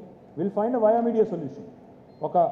కొంత పెనల్టీ వేసి ఆ పెనల్టీ డబ్బులతోనే ఆ రోడ్డు వైడనింగ్ చేసే మార్గం వెతుక్కొని అట్లా చేస్తే అక్కడ వాళ్ళు తిట్టుకోరు, స్థానికులు తిట్టుకోరు, మీ బిల్డర్లు కూడా తిట్టుకోరు. కాబట్టి ఆ రకంగా పోదాం. దీంతో పాటు చివరిగా నేను మీ అందరికీ కూడా చెప్పేది ఒకటే, మీరు అన్నారు మమ్మల్ని ఇన్వాల్వ్ చేయండి కొత్త ఏరియా ప్లానింగ్లో అన్నారు. మిమ్మల్ని ఇన్వాల్వ్ చేస్తే ఏమంటారంటే, మమ్మల్ని మీరు మా పత్రికా మిత్రులు ఇంకా కొంతమంది మా ప్రతిపక్ష మిత్రులు ఏమంటారంటే, మీరు బిల్డర్లకే తాకట్టు పెడుతున్నారు మొత్తం అంటారు. ఎందుకంటున్నా అంటే, నేను ఆ మధ్యన స్టేట్మెంట్ ఇచ్చాను. నేను హైదరాబాద్లో చెరువులు ఉన్నాయి, ఆ చెరువులను దయచేసి దత్తత తీసుకోండి, మీకే మంచిది. ఎందుకంటే మీరు కట్టబోయే అపార్ట్మెంటు అక్కడ ఉన్నవాళ్ళే ఆ చెరువు కాడికి వస్తారు, ఒక వాకింగ్కి పోయినా లేకపోతే అక్కడ పోయి ఒక గంట ఫ్యామిలీతో కూర్చోవాలన్నా, హైదరాబాద్లో అయితే పార్కో చెరువో ఎక్కడికో అక్కడికి పోవాలంటే వాటిని ఆహ్లాదకరంగా తయారు చేద్దాం. జిహెచ్ఎంసీ చేసే పని జిహెచ్ఎంసీ చేస్తోంది, మీరు కూడా మాకు తోడవండి, మీరు కూడా సహకరించండి అన్న. తెల్లారే ఒక పేపర్ ఆయన రాసినాడు, ఈయన మొత్తం చెరువులు బిల్డర్లకు ఇచ్చేస్తాడంట, ఇంకా వాళ్ళు మొత్తం చెరువులు తవ్వేస్తారు, పూడ్చేస్తారు, బిల్డింగ్లు కడతారు, తెల్లారి రాసినాడు. ప్రతిపక్షం వాళ్ళు దాన్ని అంది పట్టుకొని ఇదేం దరిద్రం, అట్లా చెరువులు ఇస్తారు ఎవడన్నా బిల్డర్ కానీ. నేను చెరువు ఇస్తాననలేదు, చెరువుని డెవలప్మెంట్ చేద్దాం, ఆ చెరువు డెవలప్మెంట్లో మీరు పైసలు పెట్టండి, సిఎస్ఆర్ పెట్టండి అని అడిగినా. దయచేసి ఇక్కడ ఉన్న మిత్రులను కూడా నేను కోరుతా ఉన్నా, వాళ్ళు మంచి కోరికనే కోరినారు, ప్లాన్ డెవలప్మెంట్లో మా భాగస్వామ్యం ఉండాలని కోరారు. కానీ మళ్ళీ మీరు తెల్లారి బిల్డర్లను భాగస్వామ్యం చేసి మొత్తం బిల్డర్లకు అప్పచెప్తున్నారు, 111 ఏరియా లేక ఇంకో ఏరియా అని రాస్తే మళ్ళీ అపార్థం చేసుకుంటారు. కాబట్టి నా విజ్ఞప్తి ఏమంటే, we'll of course involve you, will take your suggestions. మీరు ఇన్ రైటింగ్ ఇవ్వండి, రాతపూర్వకంగా ఎట్లా ఉంటే బాగుంటుంది, లుటియన్స్ ఎట్లా ఉంది, చండీగఢ్ ఎట్లా ఉంది, లేదా కొత్తగా కట్టిన ఇంకో సిటీ ఎట్లా ఉంది, ప్లాన్ కట్టిన సిటీ ఎట్లా ఉంది, అక్కడ పద్ధతులు ఎట్లా ఉన్నాయి, వేస్ట్ మేనేజ్మెంట్ ఎట్లుంది, వాటర్ ఏంటి, ఇంకోటి ఏంటి, ఇవన్నీ కూడా ఇవ్వండి. We're happy. చివరిగా నేను ఇంకొక ఆలోచన కూడా చేస్తూ ఉన్నా, చాలామంది అడుగుతూ ఉంటారు, హైదరాబాద్లో మరి స్కై స్క్రేపర్స్ చాలా వస్తున్నాయి, మరి వాటికి సంబంధించి ఏం చేస్తున్నారు, వాటికి సంబంధించి సరిపడా వాటర్ కానీ పార్కింగ్ కానీ అదేవిధంగా అక్కడ వేస్ట్ మేనేజ్మెంట్ కానీ సివరేజ్ మేనేజ్మెంట్ కానీ ఇవన్నీ ఉన్నాయా చూసుకుంటున్నారా అని అడుగుతా ఉన్నాను. నా విజ్ఞప్తి బిల్డర్ మిత్రులతో ఏమంటే, ఈ గత 8 ఏళ్లలో మీరు దెబ్బతినకూడదనే అన్లిమిటెడ్ ఎఫ్ఎస్ఐని అట్లే కంటిన్యూ చేస్తున్నాం. మీరు దెబ్బతినకూడదు, పెరుగుతున్నారు. ఆ డిమానిటైజేషన్ దెబ్బ కొత్త తగ్గింది, ఇబ్బంది, జిఎస్టీ దెబ్బ వల్ల కొన్ని రోజులు ఇబ్బంది పడ్డారు, కరోనా దెబ్బకి ఇంకొన్ని రోజులు మళ్ళీ ఇంకో 2 ఏళ్ళు ఇబ్బంది పడ్డారు, ఇప్పుడిప్పుడే కోలుకుంటున్నారు. మీరు ఇబ్బంది పడకూడదనే అన్లిమిటెడ్ ఎఫ్ఎస్ఐ పెట్టాం. అన్లిమిటెడ్ ఎఫ్ఎస్ఐ అంటే అన్లిమిటెడ్ గ్రీడ్ కాదు. ఎట్లా కడుతున్నారు, ఎంత అన్యాయం కడుతున్నారు. అక్కడ కొన్ని ప్రపోజల్స్ వస్తాయి మా దగ్గరికి. ఒక ఎకరంలో 6 లక్షలు 7 లక్షల 1 మిలియన్ స్క్వేర్ ఫీట్ దాకా కడతామని ఆలోచన చేస్తూ ఉన్నాను. దానిలో కూడా వ్యాపారం ఎట్లా అయిపోయింది, నేను 1 మిలియన్ స్క్వేర్ ఫీట్ కడతా అని చెప్తాను, ల్యాండ్ లార్డ్కి 1 lakh స్క్వేర్ ఫీటో 2 lakh స్క్వేర్ ఫీటో ఇస్తా అని చెప్పేస్తాను. ఒక ఇన్వెస్టర్ని పట్టుకొని నీకు ముందే 1 lakh నీకు ఈ రేట్కి ఇచ్చేస్తాను, అక్కడ ముందే అమ్మేస్తా. ఇంత గ్రీడా? ఇంత బాగున్న సిటీలో ఈ అన్డివైడెడ్ షేర్ గొడవలు, ముందే ఉన్నాయి లేనట్టుగా లేని ఉన్నట్టుగా చూపెట్టి అమ్మేయడాలు. My humble request you is, government నియంత్రించే కంటే ముందే, ఇప్పుడు మీరు ఇన్ని ఇన్స్టిట్యూషన్స్ ఉన్నాయి, క్రెడాయ్ హైదరాబాద్ ఉంది, ట్రెడా ఉంది, మీకు టీబీఎఫ్ ఉంది, ఇంకోటి ఉంది. మీరు దయచేసి స్వీయ నియంత్రణ కూడా పాటించండి. మీ మెంబర్స్కి చెప్పండి, ఒక ఎకరంలో ఒక 4.5-5 ఎఫ్ఎస్ఐ ఉంటే బాగుంటుంది, ఒక పద్ధతిగా ఉంటుంది. లేకపోతే మేము కూడా ఏం చేయాల్సి వస్తుంది, ఆటోమేటిక్గా బెంగళూరు మాదిరిగా ఇంకోల మాదిరిగా మాకు కూడా తప్పదు. We'll also have to come out with restrictive model which will hurt all of you, and the city also. There are arguments otherwise also. Ninna Amitabh Kant wrote an article, I think in Economic Times or one of these leading business publications. He is championing the cause of unlimited FSI. He is saying Pune should be unrestricted, Bangalore should be unrestricted, skyscrapers kavali India ki, verticalization kavali. That is what he is arguing. He is saying space limited ga undi paiki bound antunnadu. Nene antunna ante India like country, it's understandable that you want to maximize the benefit, but if you don't focus on the basics, కింద parking, sewerage, drinking water ఇవేవి లేకుండా వర్టికల్గా నేను 100 అంతస్తుల బిల్డింగులు కడతానంటే it will hurt all of us and it will hurt the city. So స్వీయ నియంత్రణ, before we are compelled to come out with restrictive FSI, I humbly request CREDAI, I humbly request all the builder organisations, స్వీయ నియంత్రణ పాటించండి, మీ member companies guide చేయండి. మళ్ళీ మీరు ఇబ్బంది పడి మమ్మల్ని ఇబ్బంది పెట్టకండి. ఎందుకంటే ఈ లాభాపేక్షలో లాభం పొందాల్సిందే. It is none of you are working for charity, it's business for profit organisations. కానీ దానికి లిమిట్ కూడా ఉండాలి. బంగారు బాత్ అని చెప్పి ఒకటేసారి కోసేస్తే, బంగారు గుడ్లు పెట్టే బాతని కోసేస్తే నాశనం అయిపోతుంది నగరం. కాబట్టి దయచేసి స్వీయ నియంత్రణ పాటిస్తూ లిమిటెడ్ FSIని మీరే ప్రమోట్ చేస్తూ, TDR కూడా తెచ్చాం, ఆ TDR కూడా డిమాండ్ ఉండాలి. నేను TDR కూడా డిమాండ్ లేదు, మీరు కావాలంటే ఓ లిమిటెడ్ FSI పెట్టుకొని ఆ పైన కావాలి అంటే TDR తీసుకోండి, అలౌ ఫర్ దట్. లేకపోతే ఏమవుతుంది, చిన్న బిల్డర్లు ఇబ్బంది పడతారు, పెద్ద బిల్డర్లు ముందే మీరు పర్మిషన్లు తీసేసుకొని తర్వాత నేను హ్యాపీగా ఉంటాను, మిగతా వాడు ఎక్కడన్నా పోనీ అంటే that is not right. So my humble request, స్వీయ నియంత్రణ పాటించండి, నగరాభివృద్ధిలో పార్ట్నర్స్గా మాతో పాటు కలిసి పనిచేయండి. ఇందాక నేను చెప్పిన ట్రైనింగ్ ఇన్స్టిట్యూట్ దయచేసి తొందరగా ఏర్పాటు చేద్దాం. ఎందుకంటే మన పిల్లలకి, మన రాష్ట్రం పిల్లలకి, మన దగ్గర ఉన్న పిల్లలకి ఉపాధి అవకాశాలు కల్పించే నిర్మాణ రంగం మన సిటీ కావాలి. మన సిటీ ఒక కల్పతరువులాగా ఉండాలని మనస్ఫూర్తిగా కోరుకుంటూ, ఇంకా నేను చెప్పని అంశాలు ఏమైనా ఉంటే, నేను ఏమైనా అడ్రస్ చేయని అంశాలు ఏమైనా ఉంటే, I'm always available on WhatsApp, phone, what ever. So please reach out, you can always meet and talk. Thank you. జై హింద్, జై Telangana.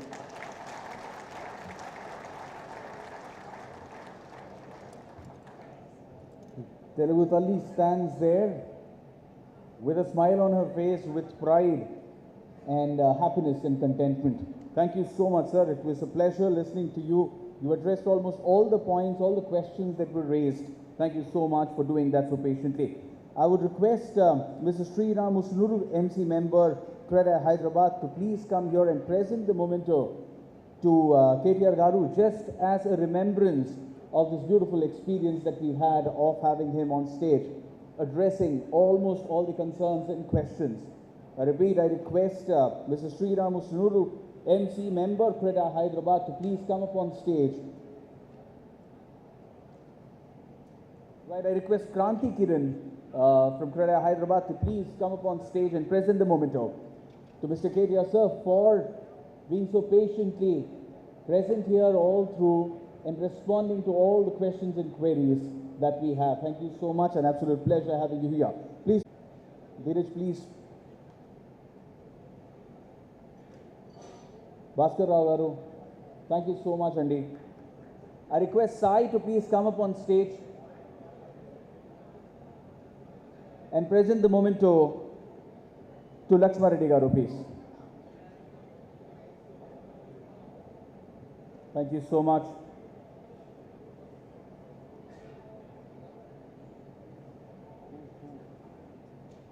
I request Mr. Sriram of CREDAI Youth Wing to step up. Mr. Sriram, please, and I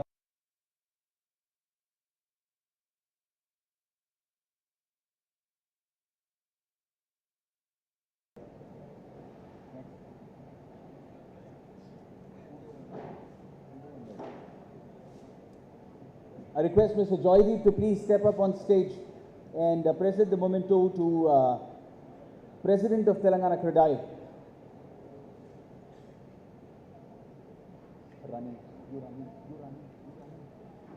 Anil, Vinil, please. I request Vinil to please step up and present the memento to President Telangana CREDAI. Thank you so much.